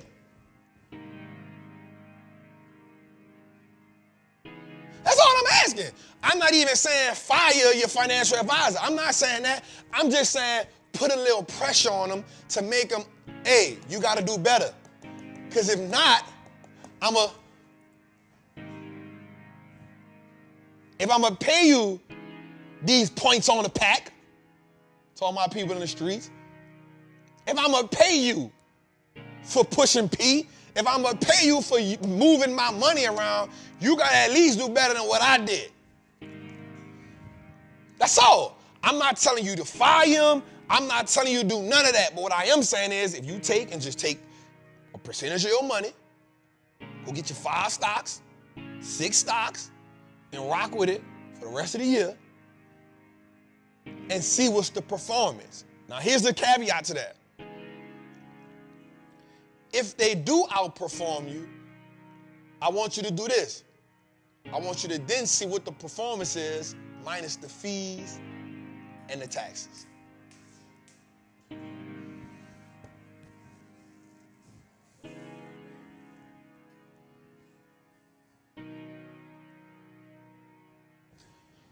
If they do outperform you, I just want you to say, okay, you did outperform me, but what's the performance now once I take away my fees and the taxes? Because you don't got to do that for yourself.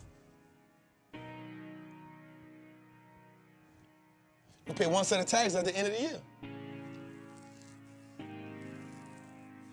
Again, I'm not telling you to fire nobody because I'm not here to take nobody's job, but I am here to empower you. Don't let nobody make money off your ignorance. Now, here what I know what's going to happen. Well, Trap, you selling the courses, and the courses is going to help you not be ignorant. Or you come to Trappin Tuesdays. We do a 3-hour webinar every Tuesday at 7 o'clock.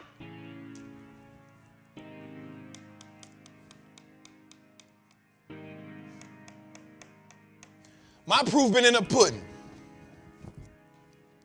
We started this show in 2022, and since 2022, it is not a day went by where we ain't showed that portfolio. We showed the ups, we showed the downs, we showed the losses, we showed it all. From 2022, when the market was down 13%, we had 16% return. 2023, the market was up 24%, we returned 31%. We ain't never been scared to show this thing. Options market, 2022, we still came out with $150,000. Last year, I forgot what we did. We think we did $250,000. This year, we're up $1 million. 3. My proof always been in the pudding. You know why? Because I understood that in this game, there's a lot of people teaching, and salute to them for teaching. There's a few people doing. I just want to be the person that's not just telling you what to do. I want to be the person that's showing you I'm doing what I'm telling you to do, and you see the proof in my pudding. I ain't just saying bake the cake like this. I'm saying here's how I'm baking the cake, and here's my recipe. Now, a recipe ain't nothing but a strategy. You can use my recipe, but here's the thing about my recipe. Once you take my recipe, you also have the option to say, I don't want to use that much sugar, Trap. I want to take a little bit of milk out of it, Trap. You can use my recipe as the blueprint, then you do whatever you want to do with it. But just know, results may vary. Let me slide this back.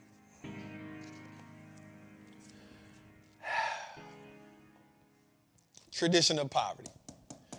Let's go a little further. 2-8. Jose, how you feel tonight, dog? 37 in the chat. Ooh.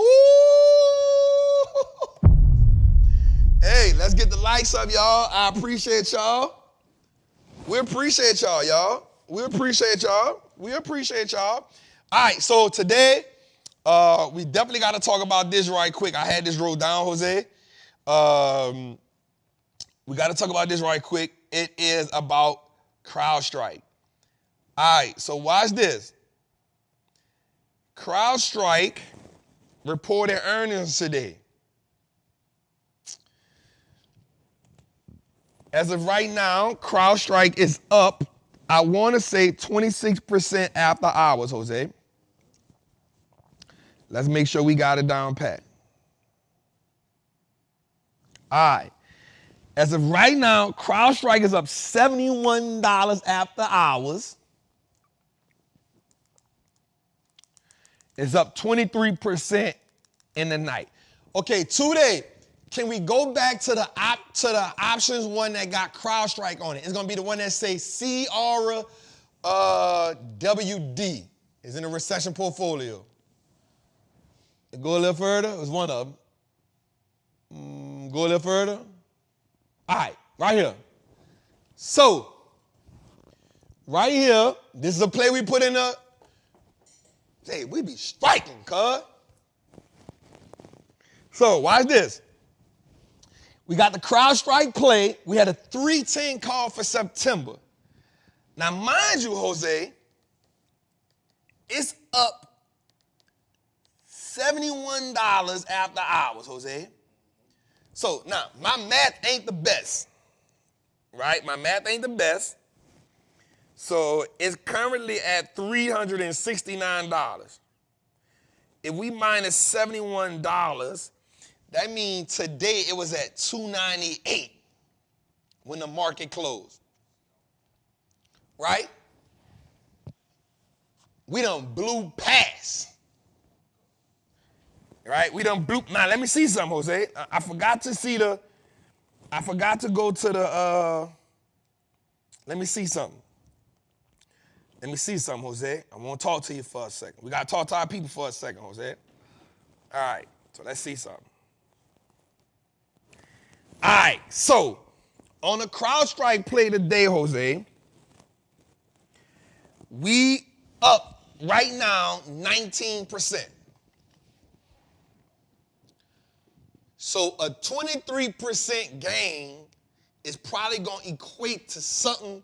Now, it depends on what happens in the morning, when opening bell, because you could have a crush a little bit, right? Plus, we got Jerome Powell talking tomorrow. Oh, God. God, Jerome, don't mess my money up.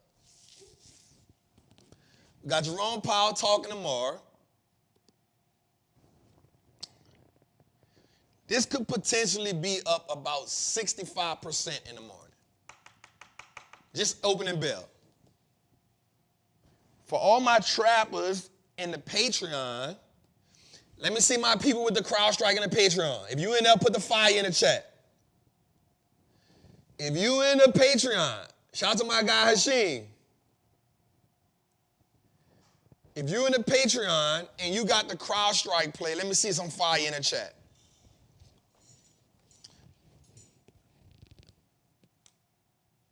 Let me see some fire in the chat. Now I will say this.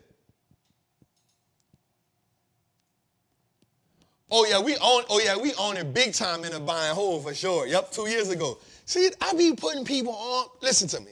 I can go down a list of stocks that I don't put people on, bro. I was the first one to talk about it. Chipotle. And it don't be stocks that be bangers when everybody else be talking. They be bangers afterwards. Chipotle. ServiceNow. Eli Lilly. Fastenal. United Rentals. EME. Lululemon. Five Below. Bro, I can go. Huh? Broadcom been out for a while. I don't want to take credit for that one. Right? Celsius. Nobody wasn't on it when I said it. Crocs. Skechers. STLD. APH. Waste Management.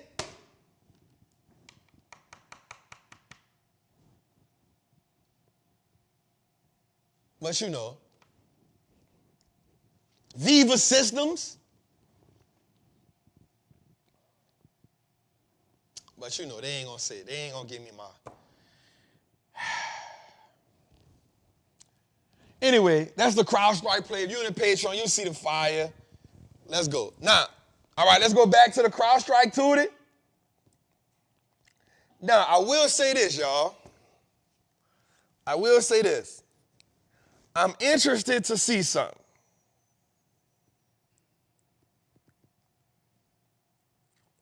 Okay.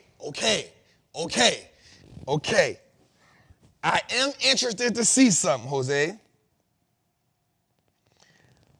I am interested to see how, so Palo Alto is up 4% because of that.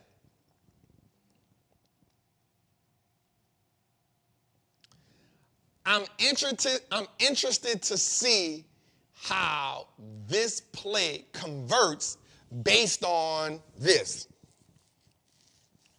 Right? So here's what happens, what I love about the market. Right? Here's what I love about the market. What I love about the market is this. You can be a winner by association. Right? You can be a winner by association. Because if one stock booms, so there's three, this is some good work right here, Jose. Watch this. There's three things you got to be mindful of when you're in the market. Is it a stock market event?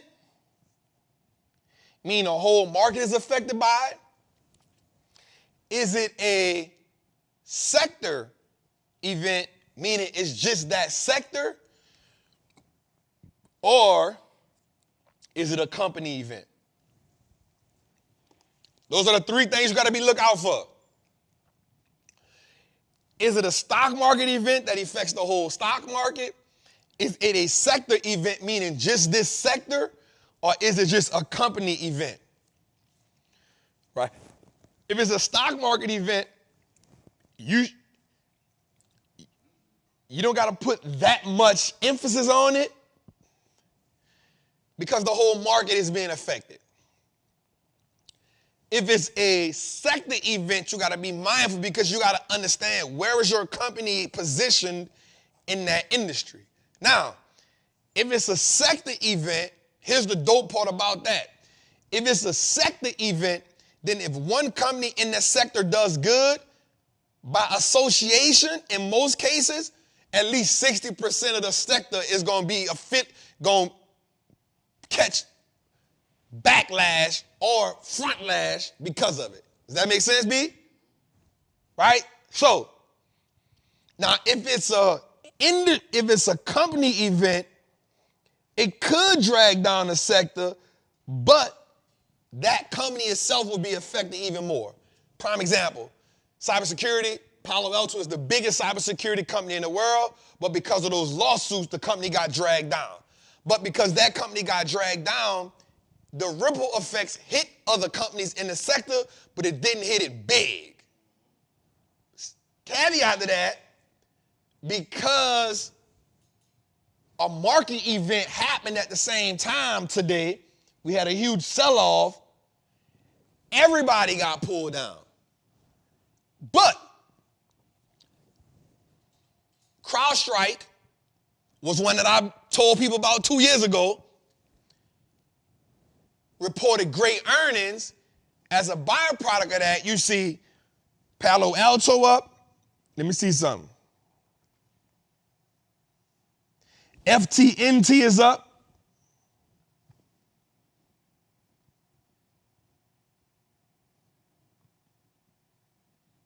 Let me see something. Damn, it ain't FY. Let me see this. HAC. Okay, is it right if I do this while we doing this, Jose? Also, the Hack ETF is up.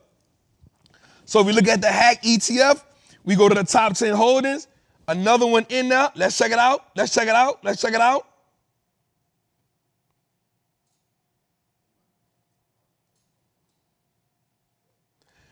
Broadcom is up.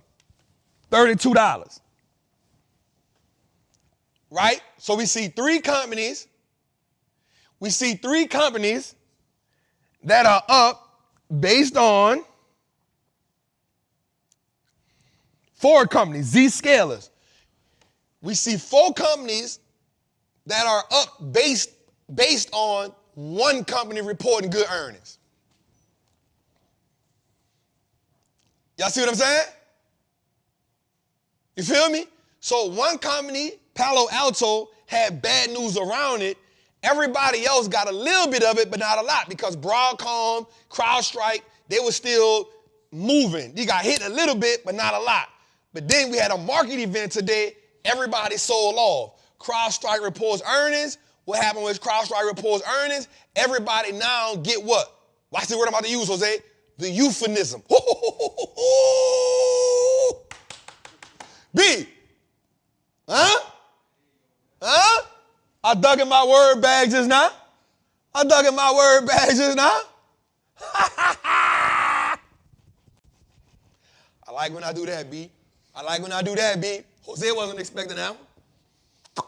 He wasn't expecting that one. He wasn't expecting that one, Jose.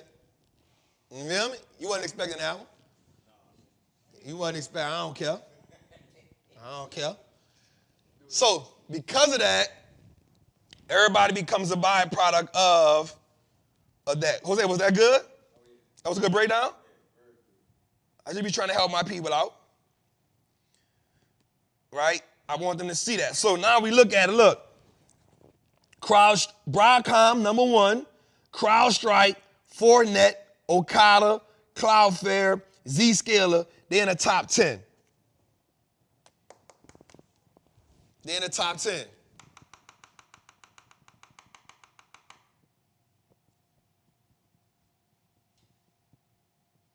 I didn't want to say euphoria. I know what that word is. I said the word I wanted to say. Y'all see? Y'all got to get y'all word bag up. You feel me? They got to get their word bag up, Jose. Ooh, I cooked them. I cooked them. See how you try to correct me and you wrong. You got to go get your word bag up. Ooh. They got to get their word bag up, Jose. I shocked them too. I shocked them too. All right, so let's talk about it today right quick. We'll talk about crowd before we go a little further. I have wrote this in my notes, and I need y'all to see it. So, CrowdStrike reported earnings. They had an earnings per share beat. Here's why they beat, right? Here's why they beat. Watch this. The earnings per share was expected 0.82 cent per share. They blew it out the park with 95 cents. So they were supposed to, Wall Street expected them to have 82 cents per share. Now, if we look at, I'm gonna explain that, but they blasted it and wound up with 95 cents a share. So watch this. Revenue, Wall Street expected them to have 840 million. They blew it out the park with 845 million. So we can see why. We can see why. So if you're looking at CrowdStrike, we saw that CrowdStrike was trading at how much just now, Jose? I got it. Right? So watch this. I want y'all to pay attention to this. CrowdStrike is trading at $368 per share. Out of that $368 per share, only 95 cents of it is profit for them.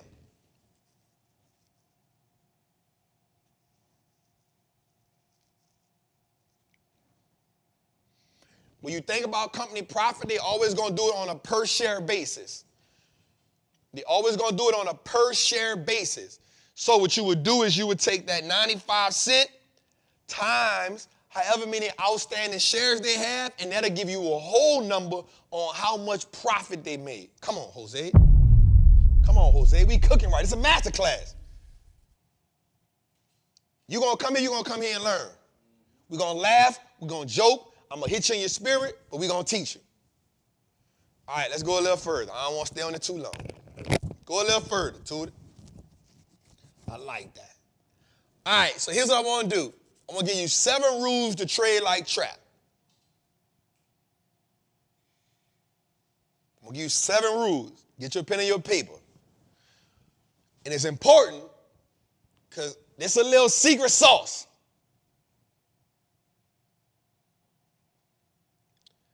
So Shazam X said, that's not good. Not really. Well, it's good. Remember, it's good because profit is consistently increasing.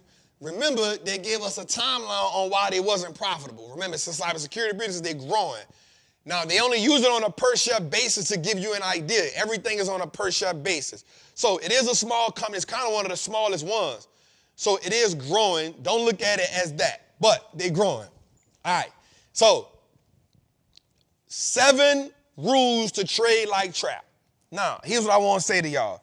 I was talking to the young homie Aristotle today, and I called him early, and I told him, I said, say, bro, I'm just proud of you, bro. You know what I'm saying? I'm proud of you. I love to see what you're doing.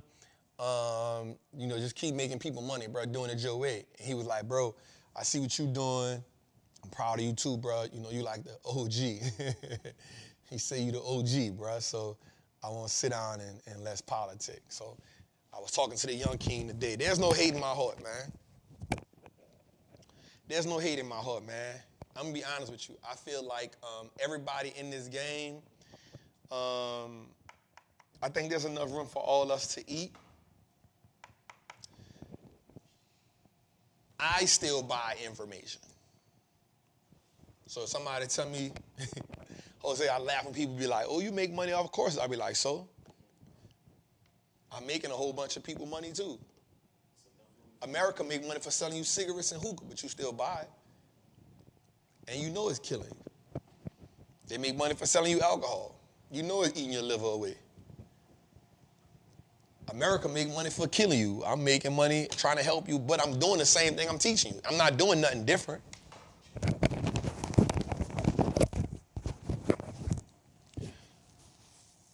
And if I'm being honest with you, I made $1.3 million, bro. 60 days. Go show me a business that's doing that too. We'll just take it off, Jose, so it don't keep on. I think it's messing up the microphone. All right. So I don't mind. I don't feel bad when people say that, Jose. That ain't I used to make money selling crack. I was poisoning the damn community. I made money selling heroin. I was poisoning the damn community.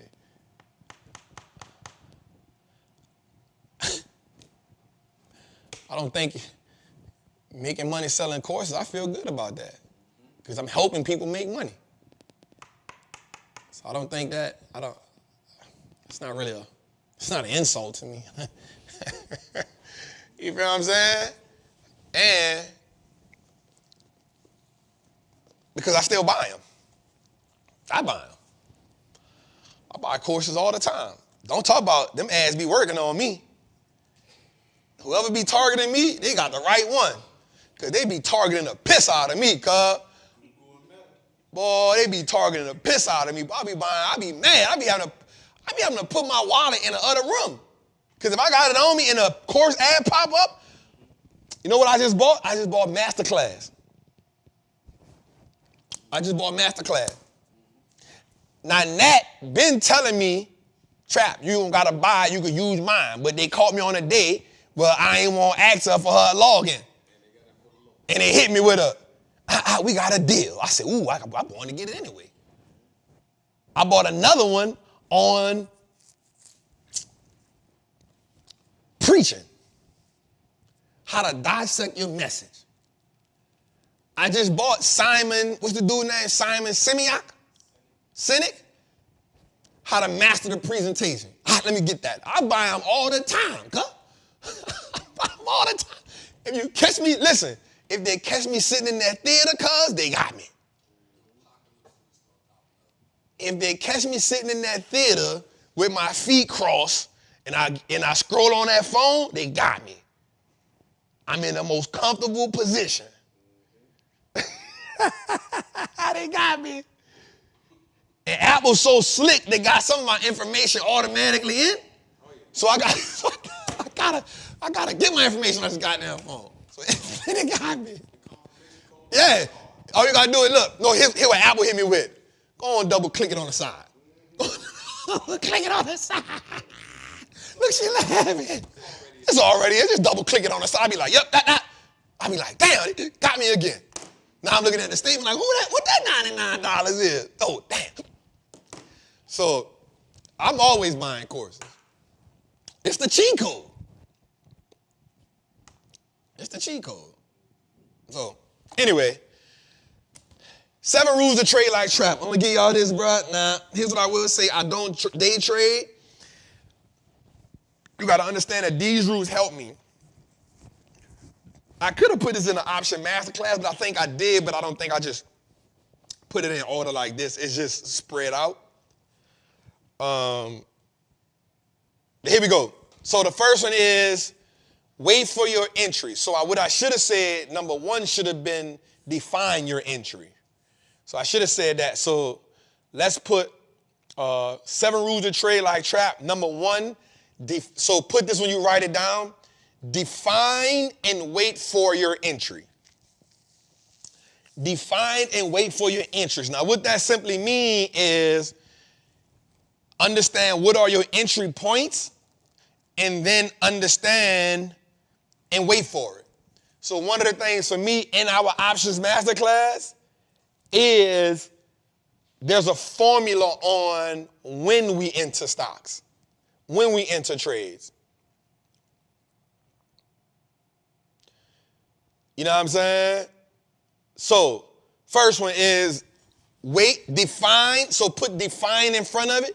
Define and wait for entries. Number 2, you have to define what a loss looks like to you. If you don't define what a loss look like, then you'll hold a losing play too long.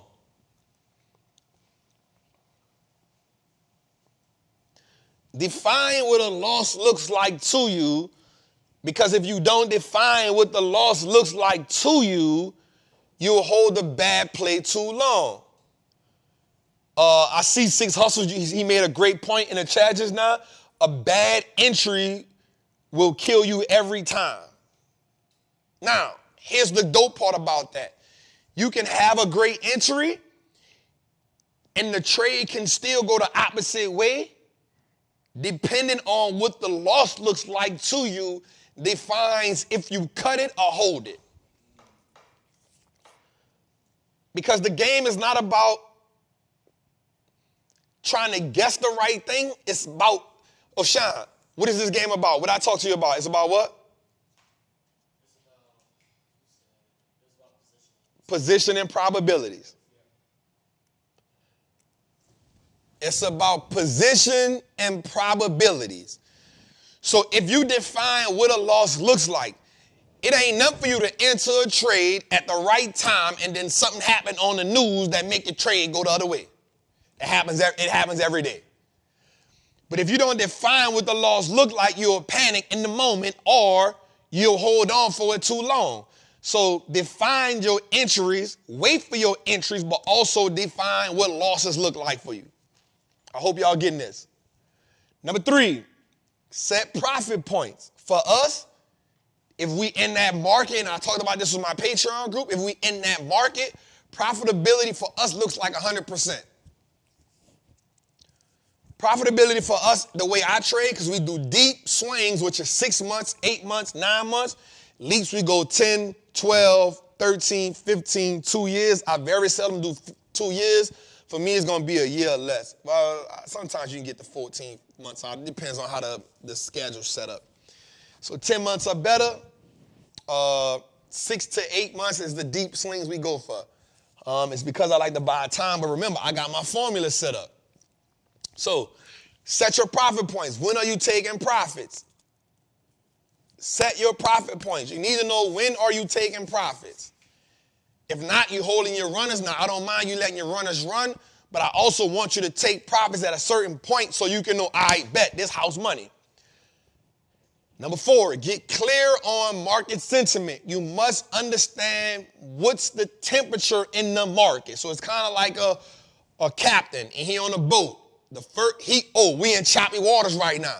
Oh, we in high winds right now. Oh, there's hurricane approaching right now. Oh, there's a storm coming towards us right now. He understands the sentiment in the ocean before he sent his crew out there. Understand the market sentiment. Number 5, accept what the market gives you. There will be no wishful thinking on my watch.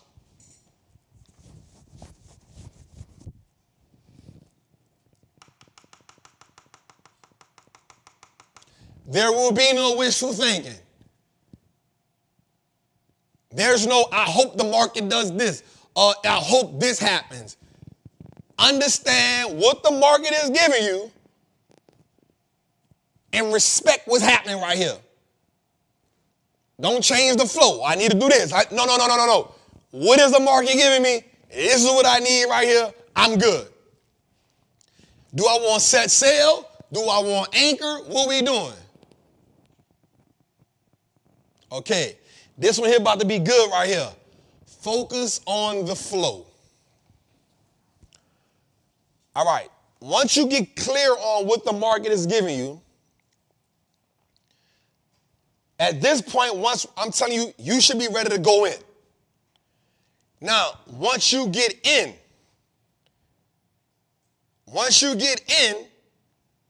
now you got to focus on the flow of the trade or the flow of the play. And what I mean by that is when you in the play, all right, let me make this make sense. You ready to dive in the water.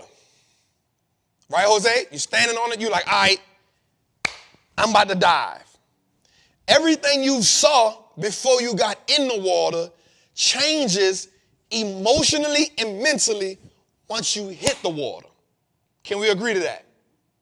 Right? Once you hit the water, the focus should now be how do you sustain your flow while swimming? What are the adjustments you have to make in the moment? Right? So it looks like the water choppy, but you still chose to jump in. So now focus on, am I breaststroking? Am I butterflying? Am I Am I here with it? Am I doggy paddling?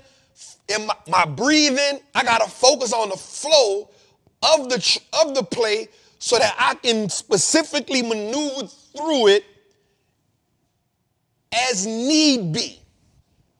Does that make sense, Jose?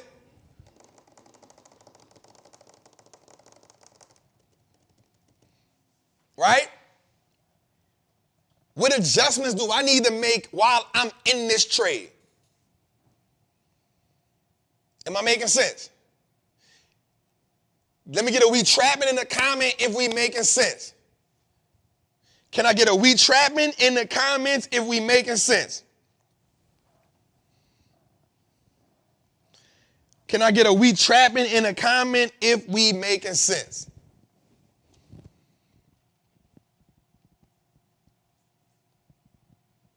Right? Focusing on the flow means what is happening while I'm in this play.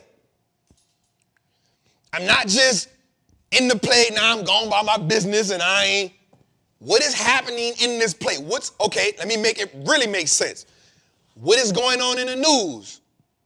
What is being said on the meetings? What is going on with I'm not saying stalk the play all day, but I am saying at least some point in the day you need to understand what's going on in the market so you can flow with it. Is the trade still going the way I need to go? Do I need to make some adjustments in the trade? Did some news just come out about the trade? Did somebody about to speak, like Jerome Powell going to speak in the morning? So what I need to do is I got to now focus on what's going on right here. Right? Is he going to say this? Is he going to say that? Now I got to position myself to pivot or do something while I'm in these plays. And lastly, study the data after.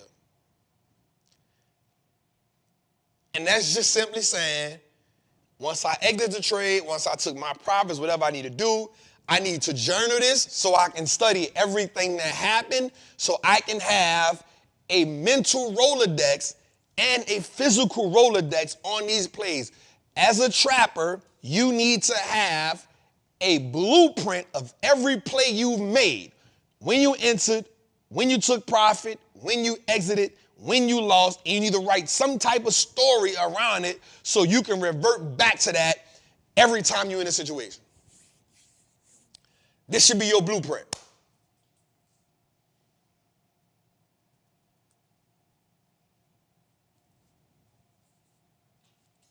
This should be your blueprint, 100%. Do I need to average down? Do I need to roll over? Am I ready to scale? Can I take these profits, put them into another position? You need to understand, am I at 100%? I take profit. This is a position for me to get in because it's on my wish list. We need to do that.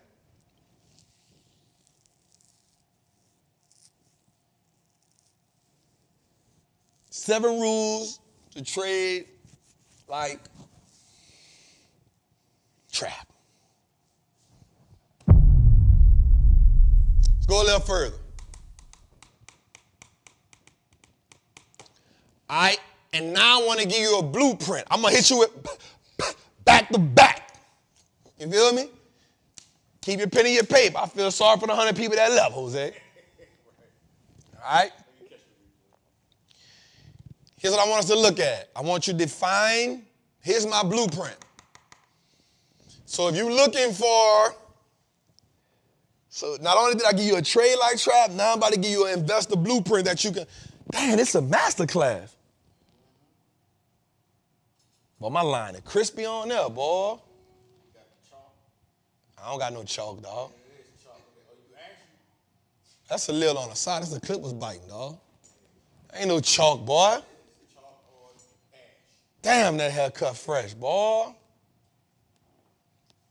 Damn. That's a good haircut right there, dog. That line is crispy. Yeah, I can see the fade from here. I ain't had a haircut in a week, cuz.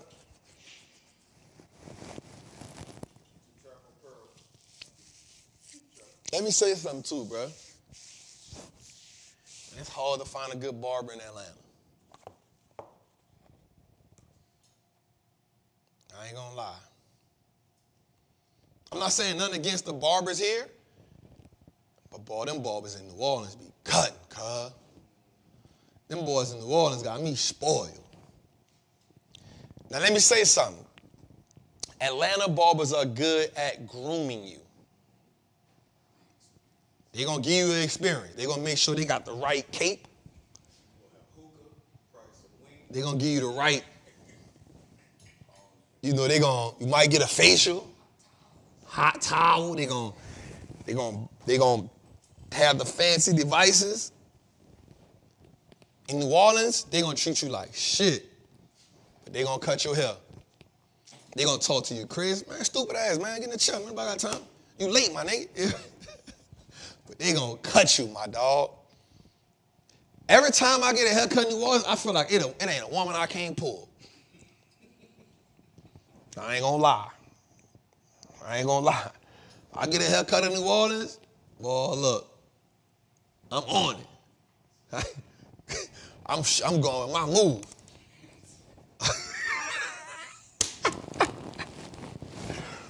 When I get a haircut at home, I'm going my move, cuz. I'm going my move. If I see, I'm striking. What's that, babe? Hey. When I'm in New Orleans, cuz, I'm going my move. I'm fresh out that thing. Psst. What's that, babe? You know what it is. Treat you like a princess, but that. But Atlanta barbers will, they're going to treat you really good. I will say that my experience with Atlanta barbers hasn't been, it's been some good cuts, but the treatment has been good.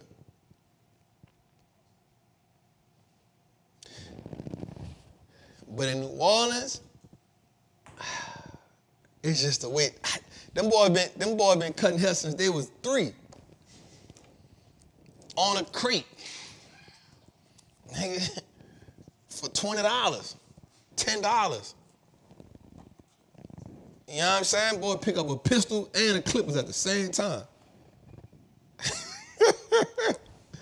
The boy got a razor and a ratchet. All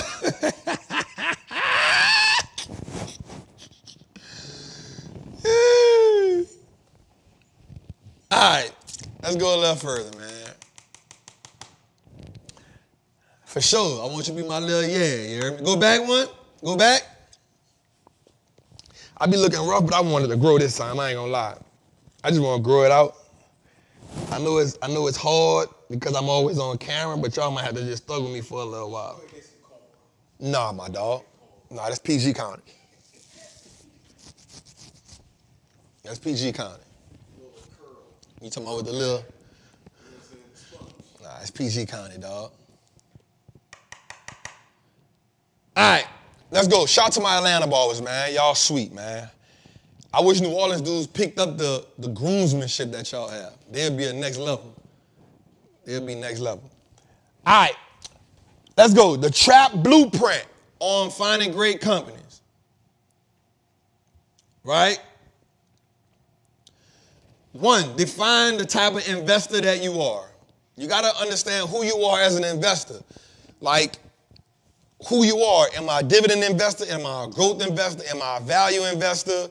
Am I a combination of all 3? And once you describe the type of investor you are, you got to then what type of returns that you want. So if you're a dividend investor, you're not going to be beating the market like that because you're focusing on dividends. Right? If you're a growth investor, you're not really going to get the dividends. If you're a value investor, you can get the return, but you may not always get the returns you want because you're always waiting on a discount. So understand, if I'm an income, understand the type of investor that you are. Next, you got to be willing to do your financial research. You want a company that has growth. You want a company that has profitability. You want a company that has cash on hand. You want a company that has strong financial health. And you want a company with a strong earning power. Right? Meaning they can consistently increase their earnings per share. You want a company that has growth. You want a company that has high profitabilities, which is why in Patreon and Trappers Anonymous, I always talk about 3 things: financial strength, profitability, growth, free cash flow. Those are the 4 things I'm going to always mention when I'm putting a company together. Right? Somebody said, I'm from PG County. We love you, Jose. Merlin. Now, Jose's daughter here, and she ain't say that. That's how I know it's just him. Because she pronounced it right. I said, where you from? She said, DMV. I said, but where? She said, Maryland. I said, see, I knew it's your paw. It's your paw. And his son, he be trying to help up, knowing he did, knowing his paw wrong, you heard me? He be like, no. She, no, it's your paw. It's him. It ain't y'all. It ain't y'all. Shout out to my dog, Jose. Jose, you know somebody had the audacity to ask me, bro. So shout out to my Hispanic people. Everybody know, like, I love my Hispanic people. I feel like we the same. Somebody in the chat, I think the biggest misconception is people don't realize that Jose is black. And they keep thinking he Hispanic. So somebody in the comments said, why does he keep saying Jose? Is that a shot to Hispanics? If so, that's not cool. I was like, what? So they being racist to me. Was they not being racist to me? They was being racist to me because they looking at me as a black man and I keep saying Jose. So they think I'm shooting a shot. Not, so they was projecting their racism on me. Not realizing I'm speaking about a black man whose name is really Joseph. He called himself Jose for 27 years. I'm not about to call him nothing different than Jose, except for the one time we called him, what we asked him, what's the other nickname was? And he said, Genuine gave him another name. I wasn't going to, I said, Jose, what? I said, what the? He was like, yeah, I used to go by JL or something. I was like, what? Peanut butter brittle or something. Huh? Nah, it was short. It was something short. I was like, man, what they used to call you? He was like, yeah, Genuine. He used to call me that. It was like, it was like Fabio or something. It was like Fabio. I was like, that's that Genuine crap right there, dog. Yeah, he was with me. He had a whole elevator pitch. He was like, yeah, they used to call me. I'm like, bro, why you always got a story? They always got a story. Yeah, they used to call me this when I was on a, nigga, what?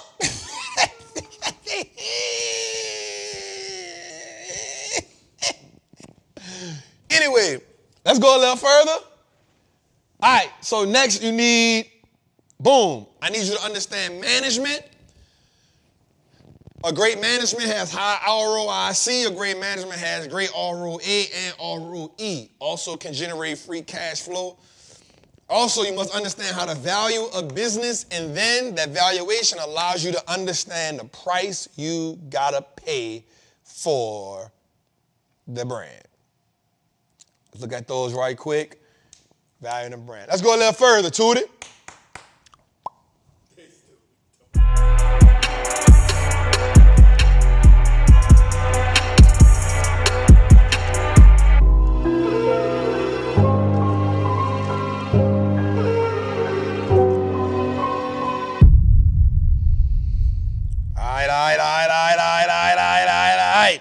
All right. Here's what I want to do. I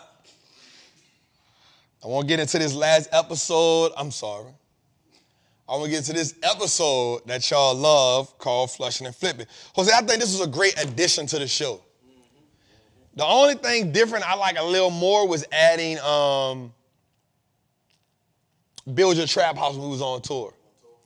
That was real dope. I like that on tour, but not on the show because it don't give us the feel. They was dangerous about that. They was. Nah, they were respecting. No, they were about to tell Tootie up. They was about to tell Tootie up. They was cool with Mama Trap.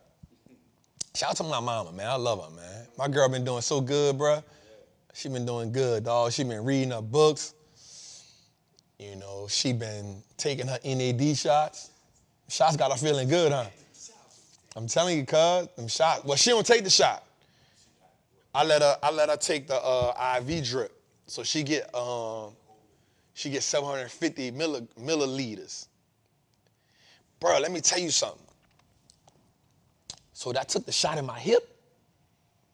Because once you get past 100, so 100 is called intermuscular. 100 or 200, they can shoot that in your shoulder, right? But the one I take daily is I can take it here. But anytime they do 300 or more, you got to take it in your hip. Boy, that thing sat me down the other day, cuz. That 300, bro, the needle was so big. I said, that's a horse needle. That ain't no, a horse. That ain't no regular needle. You don't stick no human being with that. What is that? Brother, look, they hit me with it, cuz. Bro, they hit me with it. She hit me fast, like, pow. I was like, one shot. So now this was my second time taking it. So the first time I took it, bro, immediately, I'm in the chair like, damn. Like my heart started racing. My face felt flush. I was like, damn, this shit is crazy. But I thought it was because it was the first time I had took so much of it. Because I only take it like 100.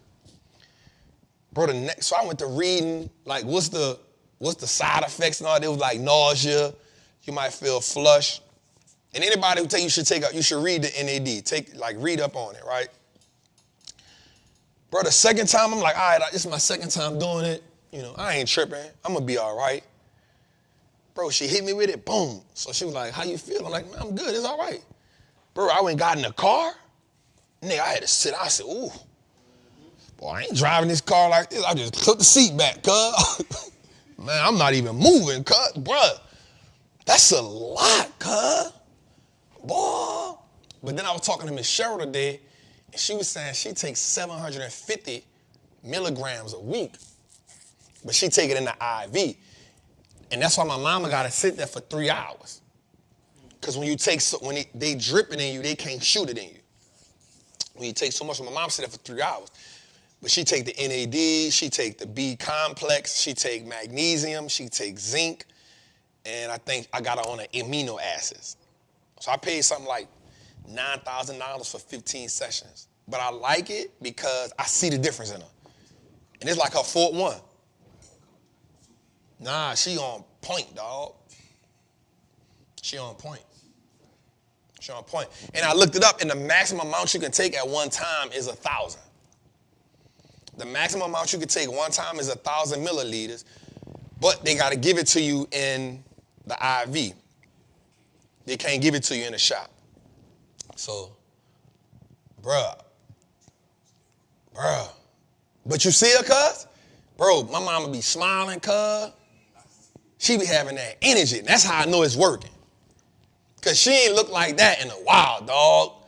She ain't look like, bro, that's why I believe in it. Not gonna lie. That's why I believe. I believe not because of me. I feel like, I don't know. I know it's working on her because I see it. She moving around. She get the B complex, the magnesium, the zinc. It's B complex, magnesium, zinc, amino acids, and the NAD shot. It cost me, that's the best $9,000 I ever spent, dog. To keep my mama here. To make her feel better. And you know, we ain't got the best relationship, but that's my dog. I love her. We still healing. But to see her moving and in her life the way she in it right now, look, she be calling me cuz. She be like, look, son.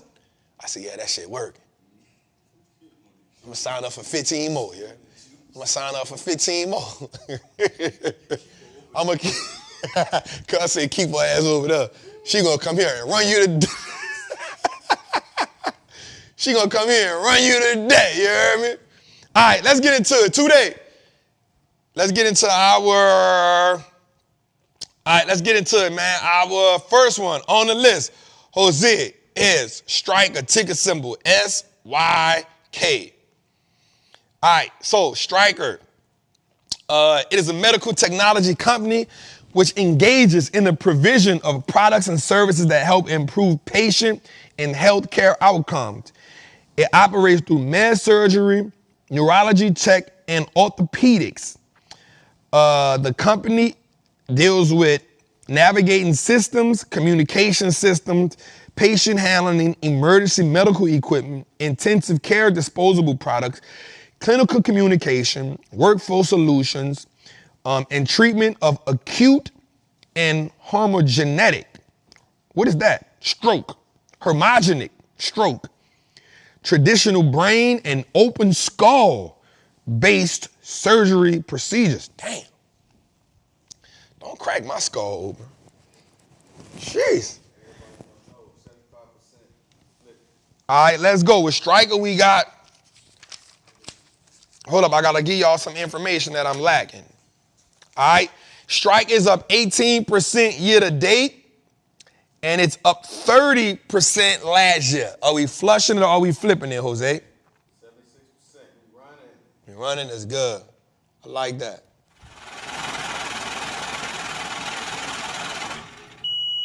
All right, next we got Goldman Sachs. Y'all know it engages in financial services. It operates through global banking and markets, asset and wealth management.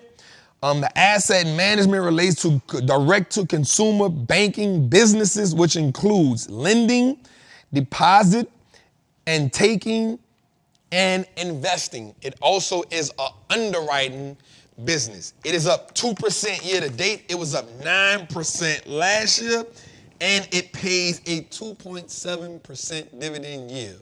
We got brand and innovation. 75% we flipping. Goldman Sachs, we flipping? I ain't mad at Goldman. I own Goldman. I bought it at 150. All right, next one on the list is Volvo. All right, y'all know about Volvo. All right, so Volvo is a design and manufacturing commercial vehicle. It operates through the following segments: trucks, construction equipment, buses, Volvo Penta, and group functions. The truck segments includes the production, development, and logistics of powertrain and parts. Volvo is up 10% year to date. It was up 34% year to date 34% last year. And Volvo pays a 1.8% dividend yield. Jose, are we flushing or are we flipping? Flush. 72%.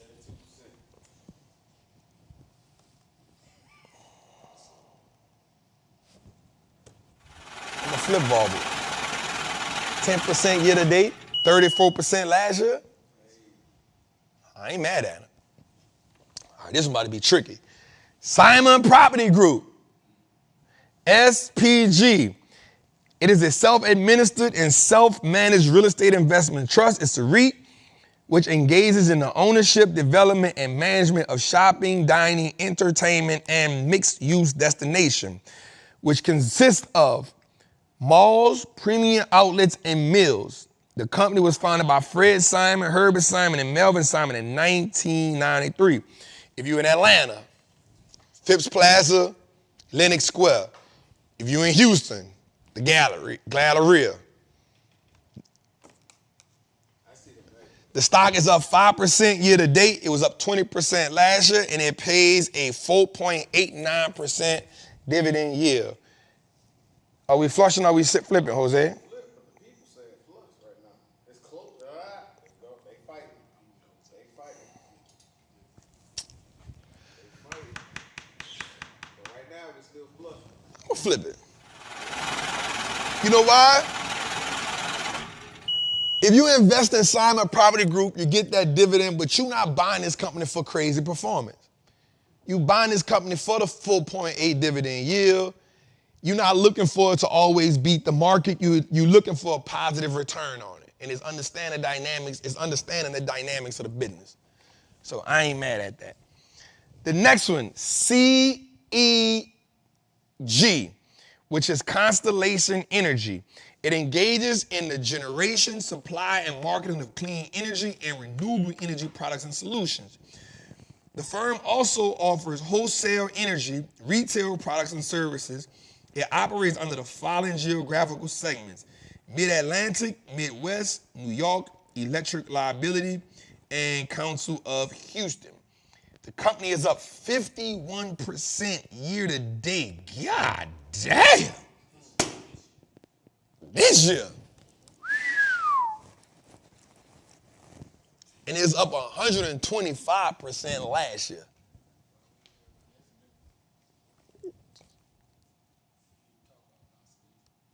Are we flushing or are we flipping, Jose?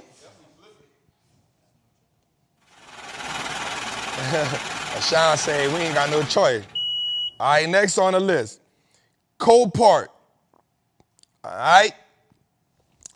It engaged out to my guy, Lieutenant Casey. This is another company that I put people on 2 years ago. Watch this. 5 years, the company has returned 263%. I put people on this company at the beginning of the pandemic. Nobody listen. I stumbled upon this company because of my dog, Tim. I talked about Tim a while back. When I stopped hustling, my dog, Tim, put me on the car flipping game. He said, bro, this is a good way to make some money. It ain't street money, but it's just like it. I would get on there, Tim and my dog, Doe.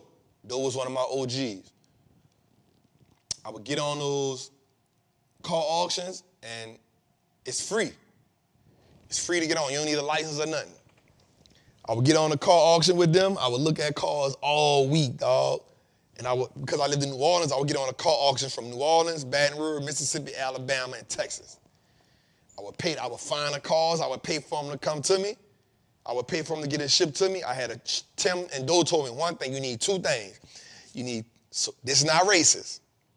You need 2 body shops that Hispanics work in, because they cold-blooded at painting and redoing cars, and you need an old black man as a mechanic. He said, you need an old black man. Watch what I'm about to say. This is real talk. You need an old black man. His hands is black. I promise. You need an old black dude that got black hands, because he done fixed cars so long, the oil in his skin.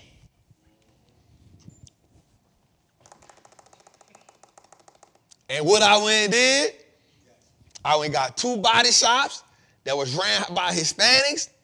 They would get my cars done in 2-3 days, cuz. Fat.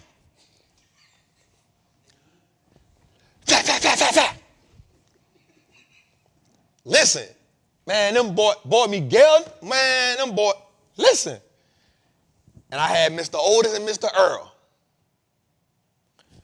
Mr. Earl, his hands were so black, girl, and his pointer finger, it got jammed in the hood, so it was like this. It was like a little bend. It got jammed in the hood, and it messed the muscle up. Bruh. No lie. Mr. Earl, bro, and Mr. Otis, cuz. Bruh, they was the ultimate shade tree mechanics, cuz. Listen, them boys had all their clothes smelled like WD-40.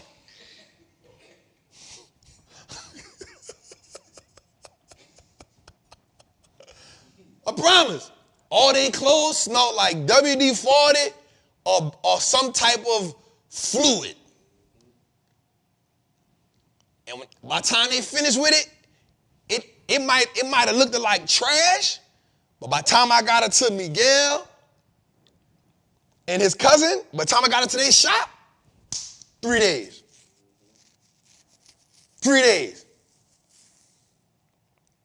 That's some free game that Doe and Tim taught me. Now, Tim was slick. Tim learned how to paint cars, so he started trying to shortstop. Tim was good. But you know, this is how you know that wasn't Tim calling, because now Tim tow trucks. He don't paint the cars no more. Miguel and them still paint cars. That's what they do for a living. You feel me? But that's how I got on Copart. So, let's go. They provide vehicles for sellers and ranges of service and processes and sell. They have virtual bidding through third generation and auction style sales. The firm sells vehicles principally to licensed vehicle dismantlers, rebuilders, repair licenses, and used vehicle dealers, and exporters for certain locations, as well as to the general public. Watch this. Year to date, up 10%. In 1 year, up 50%. Y'all think I be playing. Y'all think I be playing. Jose, talk to me. No, you already know we flipping that. I don't know, you gotta tell me. All right, I'm flipping Copart. Look, somebody say my guy name was Mr. Roy. I'm telling you, ain't nothing like a Roy that do cars. Ain't nothing, cuz, ain't Roy, a Roy? A Roy, a Art, a Earl, a Otis, a Milton, Mr. Milton?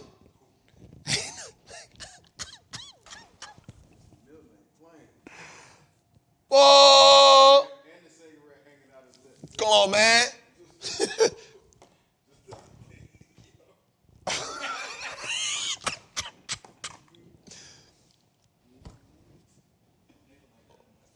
Come on, man. That's the old man ministry. Come on, boy. What you got? Come on, boy. Mr. Milton gonna ask you for some money up front, though. He gonna ask you for some money. Like Mr. Arden, Mr. Otis, they gonna tell you how much it costs. They gonna tell you bring the parts. Mr. Milton, he want half up front. He wants something up front to lock you in, cause he ain't got time. And you might have to bake him a cake or something. You feel me? He ain't got time. Chicken. You gonna have to hound him down though. You got to hound Milton down, cause he be playing games. He still might smoke a little bit.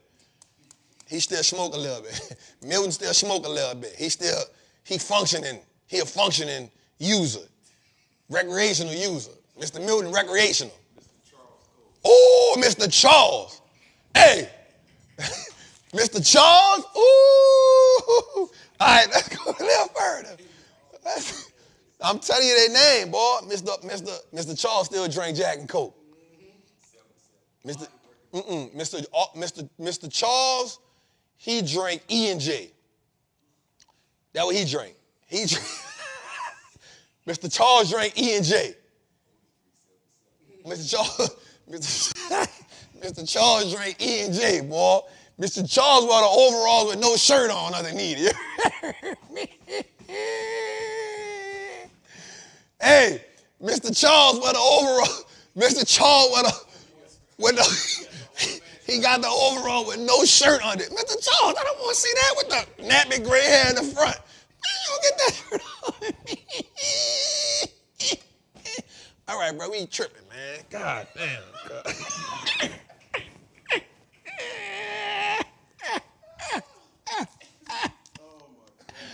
Oh, man. I've been around.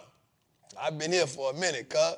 I ain't new to this game. I've been playing this game. You heard me? I've been playing this game. All right, next, MPLX, man. Listen. Engages in the operation of midstream energy infrastructure and logistics in the distribution of fuel services.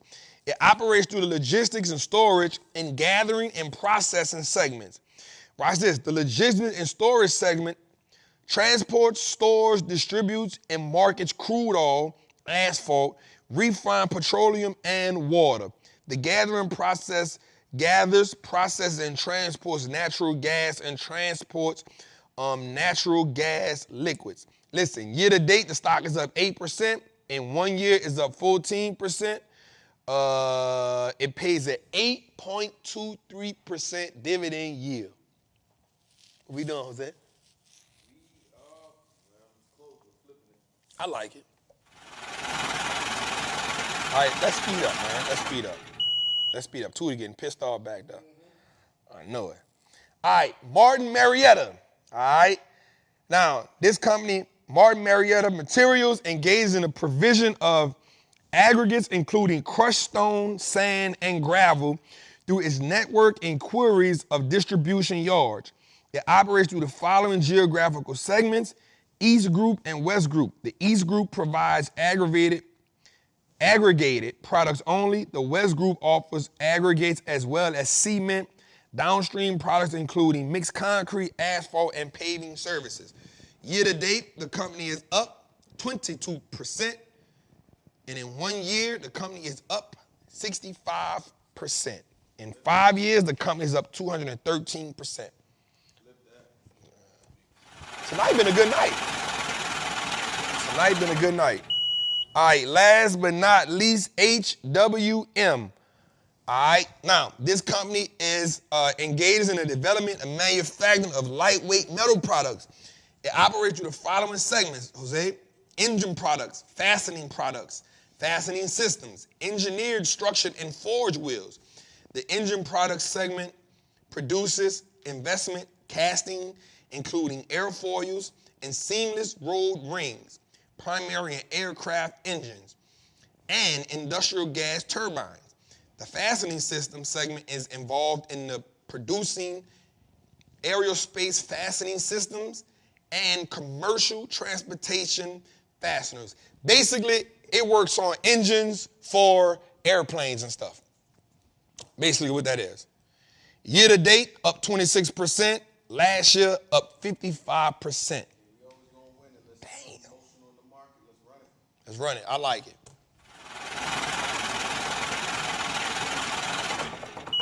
All right, let's go, Tootie.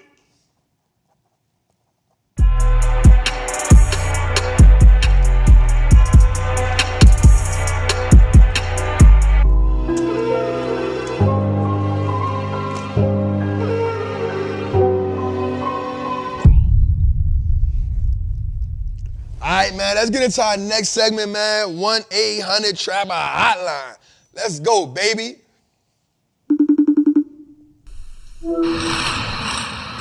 What's going on, Big Trap? My name is Esteban Teres from Toronto, Canada. I just have a quick question for you.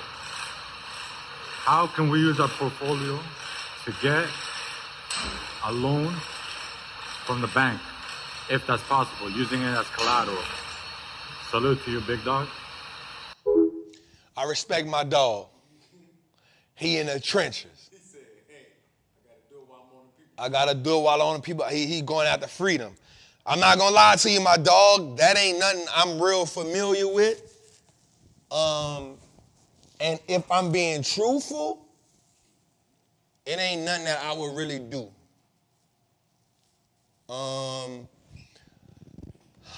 Unlike like a house where you would be able to like get that equity out of there and loan against it, like in real estate, you can do it, but I'm not gonna lie, that's not my strong point, but I also don't advise it.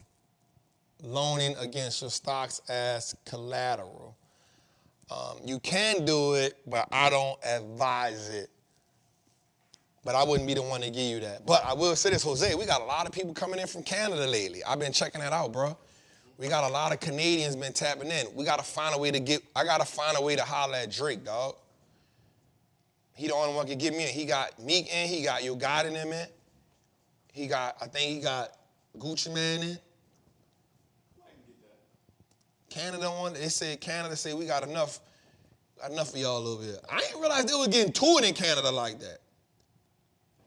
I didn't realize they was getting to it like that. I remember this dude I used to listen to from Canada, Cardinal Official. Oh, yeah, I remember that. That boy used to go hard, you hear me? I was like, okay, they be running. That was the first dude I ever met.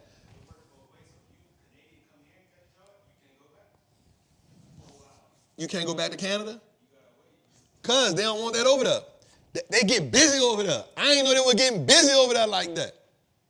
Now, I will say this. When I heard UK call they gangsters the top boys, I wasn't feeling that.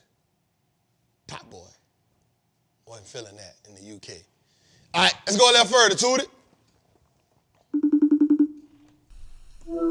What's good, Trappin team? My name is Isa. I'm 24 years old. I'm from Arkansas. I'm in my dorm room, so excuse the lighting and if there's an echo. But I appreciate you for taking my question, Jose. My question is, does quad winching only affect options contracts, or does it also affect the buy and hold positions that you have as well? Thank you, Trap. Oh, I like her. I like, not in a crazy way, because y'all be tripping. I like that she 24, she in college, and she on a mission. And this not no simple question. And she in Arkansas. That's a part of the South that ain't even much. That part of the South different. I ain't never been to Arkansas. I remember, so my partner there was in the feds in Texarkana. That's Arkansas? Yeah, it was in Texarkana. And I remember I was coming up, they used to have this thing. I thought Big Trouble in Little Rock. That shit was going crazy.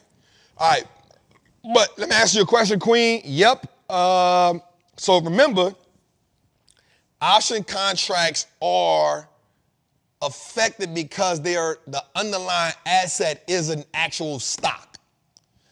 So the option moves because the stock moves. Right? Let me say it again.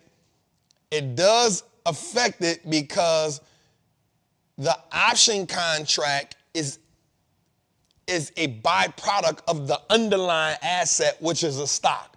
Meaning the options move because the stock is moving up or down. And the pricing, bid and ask affects that. So yes, it does. It does affect the stock, and then it affects the option contract itself. Great question, Queen. Next to it.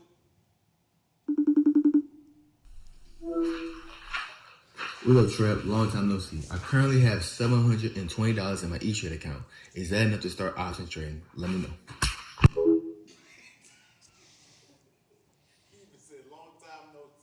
What is up with Miguel and these disappearing acts he be doing, bro? Miguel do a lot. Did he say 720,000? Look, Miguel walked back and came back. I like that shirt. I think that's from my guys from World Vision. Shout out to my guys from World Vision. Is 700 and what? That is enough. I think you can get one contract with that. I think the second to the last play I put in, it was about 700, but you would max out your account, and I don't think that's a smart move. You know, I think you should at least get like $1,000 to $1,500 in your account. I think you should get anybody that start with me. Since people really be wanting me to put a number on it, you know, I think about $1,500 is good to start with. I think about $1,500 is good to start with.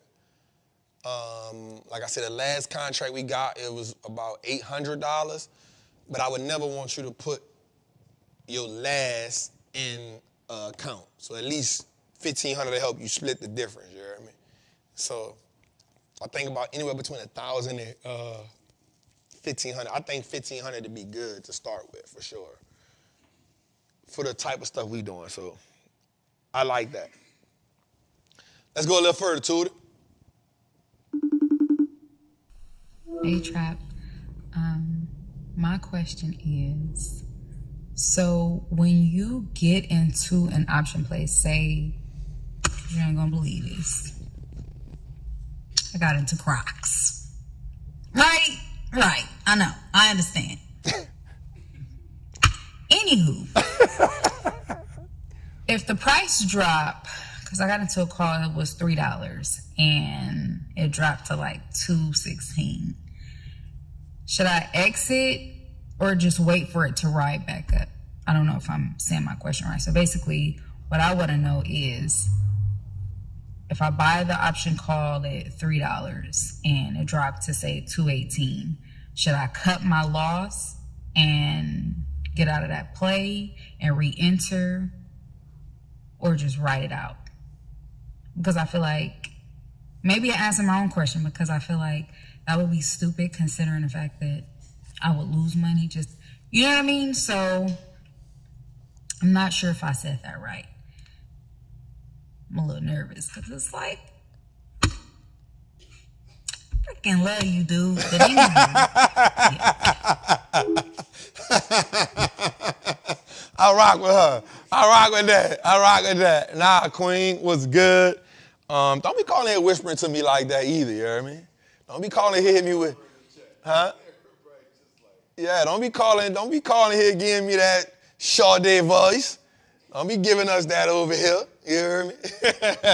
I definitely appreciate the love, Queen, for sure. So I think the best thing, before I answer, I think I helped you earlier. If you go back to the trading rules that we talked about with the trading rules, I think that'll help you out a lot. Now, I will say this. I don't know the parameters around it. Second of all, the parameters around a trade. I will say this. I've gotten out of a trade that hit my threshold for losses. Prime example, if everybody in my Patreon, remember we got an AVGO, I cut it at 50%. It hit 797. We got out of it at 797. I got back in it at 803. And from 803, we've been in it from 803 to 1400, which is at right now. I'm on my last contract. What I will say about our deal is I understood everything about the play. I understood everything about the company. I understood the behavior of it. I understood that it wasn't an industry event or a company event. It was a stock market event, September, October, right? So I understood those few things. And then when it hits a 797, I cut it because it had reached my threshold. I got out of it. I waited for it to hit what I wanted to do in the option course. We talk about that sauce. It did that. We got back into that 803 or 805, one of the two, and we just let it ride up. So it's not stupid for you to cut it, but what are the parameters that you have in play that tells you to cut it? Are you cutting it just because it went down, or are you cutting it because the blueprint that you have set up says cut it? Right? I don't want you to get it just because it was $3. I want you to buy it because the data aligned with why. Right? And if you're asking me if you should cut it, I want to say that you didn't do the proper homework on it to be in it. Right? I don't want to say you did the proper homework to be in it. I could be wrong. If you're in the chat, let me know. But that would be my thing. So being down 20% on a play don't matter to me. I'm down 22% on a play right now. But I understand the parameters around it. Now, something did jump in, but the story didn't change on it. Right? What happened was something happened to it and the market had an event all at the same time. And so my parameter is 50% based on how I do it. But I tell my people, if you're new to the game, cut your loss at 10% if you're new to the game because you haven't built that threshold yet. But if you build that threshold for it, then you can go. But there's a good and a bad. I don't want you holding on to a losing position too bad long, just trying to be optimistic. Remember what we say, hope is not a strategy, right? So that's where those 7 rules I gave you, the 7 rules I gave you how to trade like Trap is going to be important too, along with the options masterclass. I appreciate the love, Queen. I love you right back. I appreciate it. I love all my people in the Patreon. Definitely want to help us get this money for sure. So I love y'all. I appreciate y'all. Thank y'all for tapping in for that. All right, man, let's get to it, man. Another 3-hour episode in the making.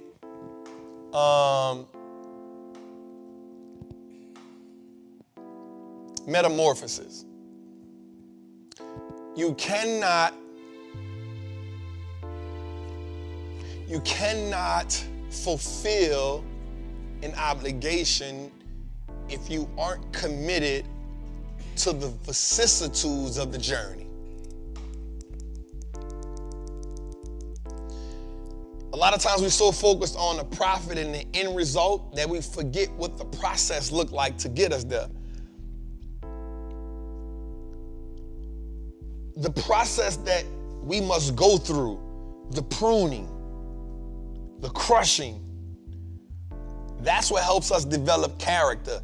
That's what helps us develop the wherewithal. That's what helps us develop the financial fortitude to get to where we got to go at. Each and every time we come to this show, I'm trying to help us become callous to the journey so that the end result looks that much sweeter to us. There's no such thing as a stupid question. There's no such thing as a dumb question. All of these questions equipped us because everybody's at a different part. Everybody has a different journey. Everybody has a different height on their exodus from poverty, from paycheck to paycheck, to working class, to working poor, to retirement. Everybody's at a different point. So our goal is to fuel you and encourage you and empower you no matter where you at on the journey. There's something I thought about the other day, and I'm gonna say it to us. I said it on my call with my people the other day, and I said that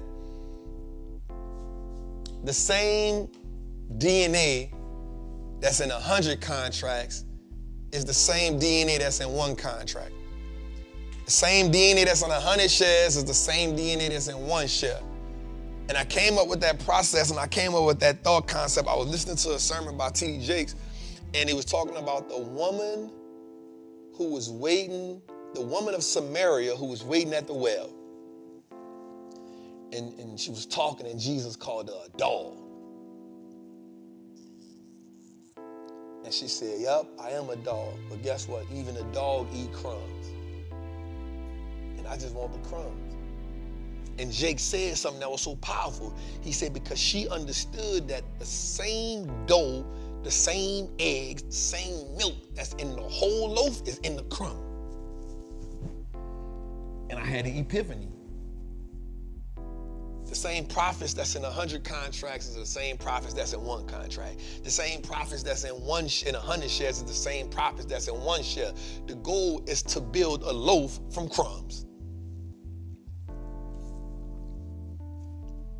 So what if you start with crumbs? The ultimate goal is to get you a loaf, because once you get a loaf, you can feed a family. And once you learn how to turn a crumb into a loaf, you now have the recipe, which is a strategy on how to now never be hungry again. And if the goal is to teach the people never to be hungry again, somebody got to be willing to start from nothing and not be looked down on. And so the reason why my family rocked me, the reason why my people around me believe in me, because they saw me start with crumbs and not only build a loaf, but give us a table to feast at. And so now everybody else around me realizes that, yo, I can start with crumbs too. The thing is, I don't have to start with crumbs because I have a master baker on my team. And so now you can do the same thing. You can be the master baker. You can be the master chef. You can be the one that teach them how to turn crumbs to a loaf and turn a loaf to a feast. But the issue is you can never feel bad about starting with crumbs. You got to accept it. It's a prerequisite. And the reason why it's a prerequisite is because wins build arrogance and losses build confidence. It's a prerequisite because you got to lose the losses. You got to mess up the cake a couple times in order to become a master.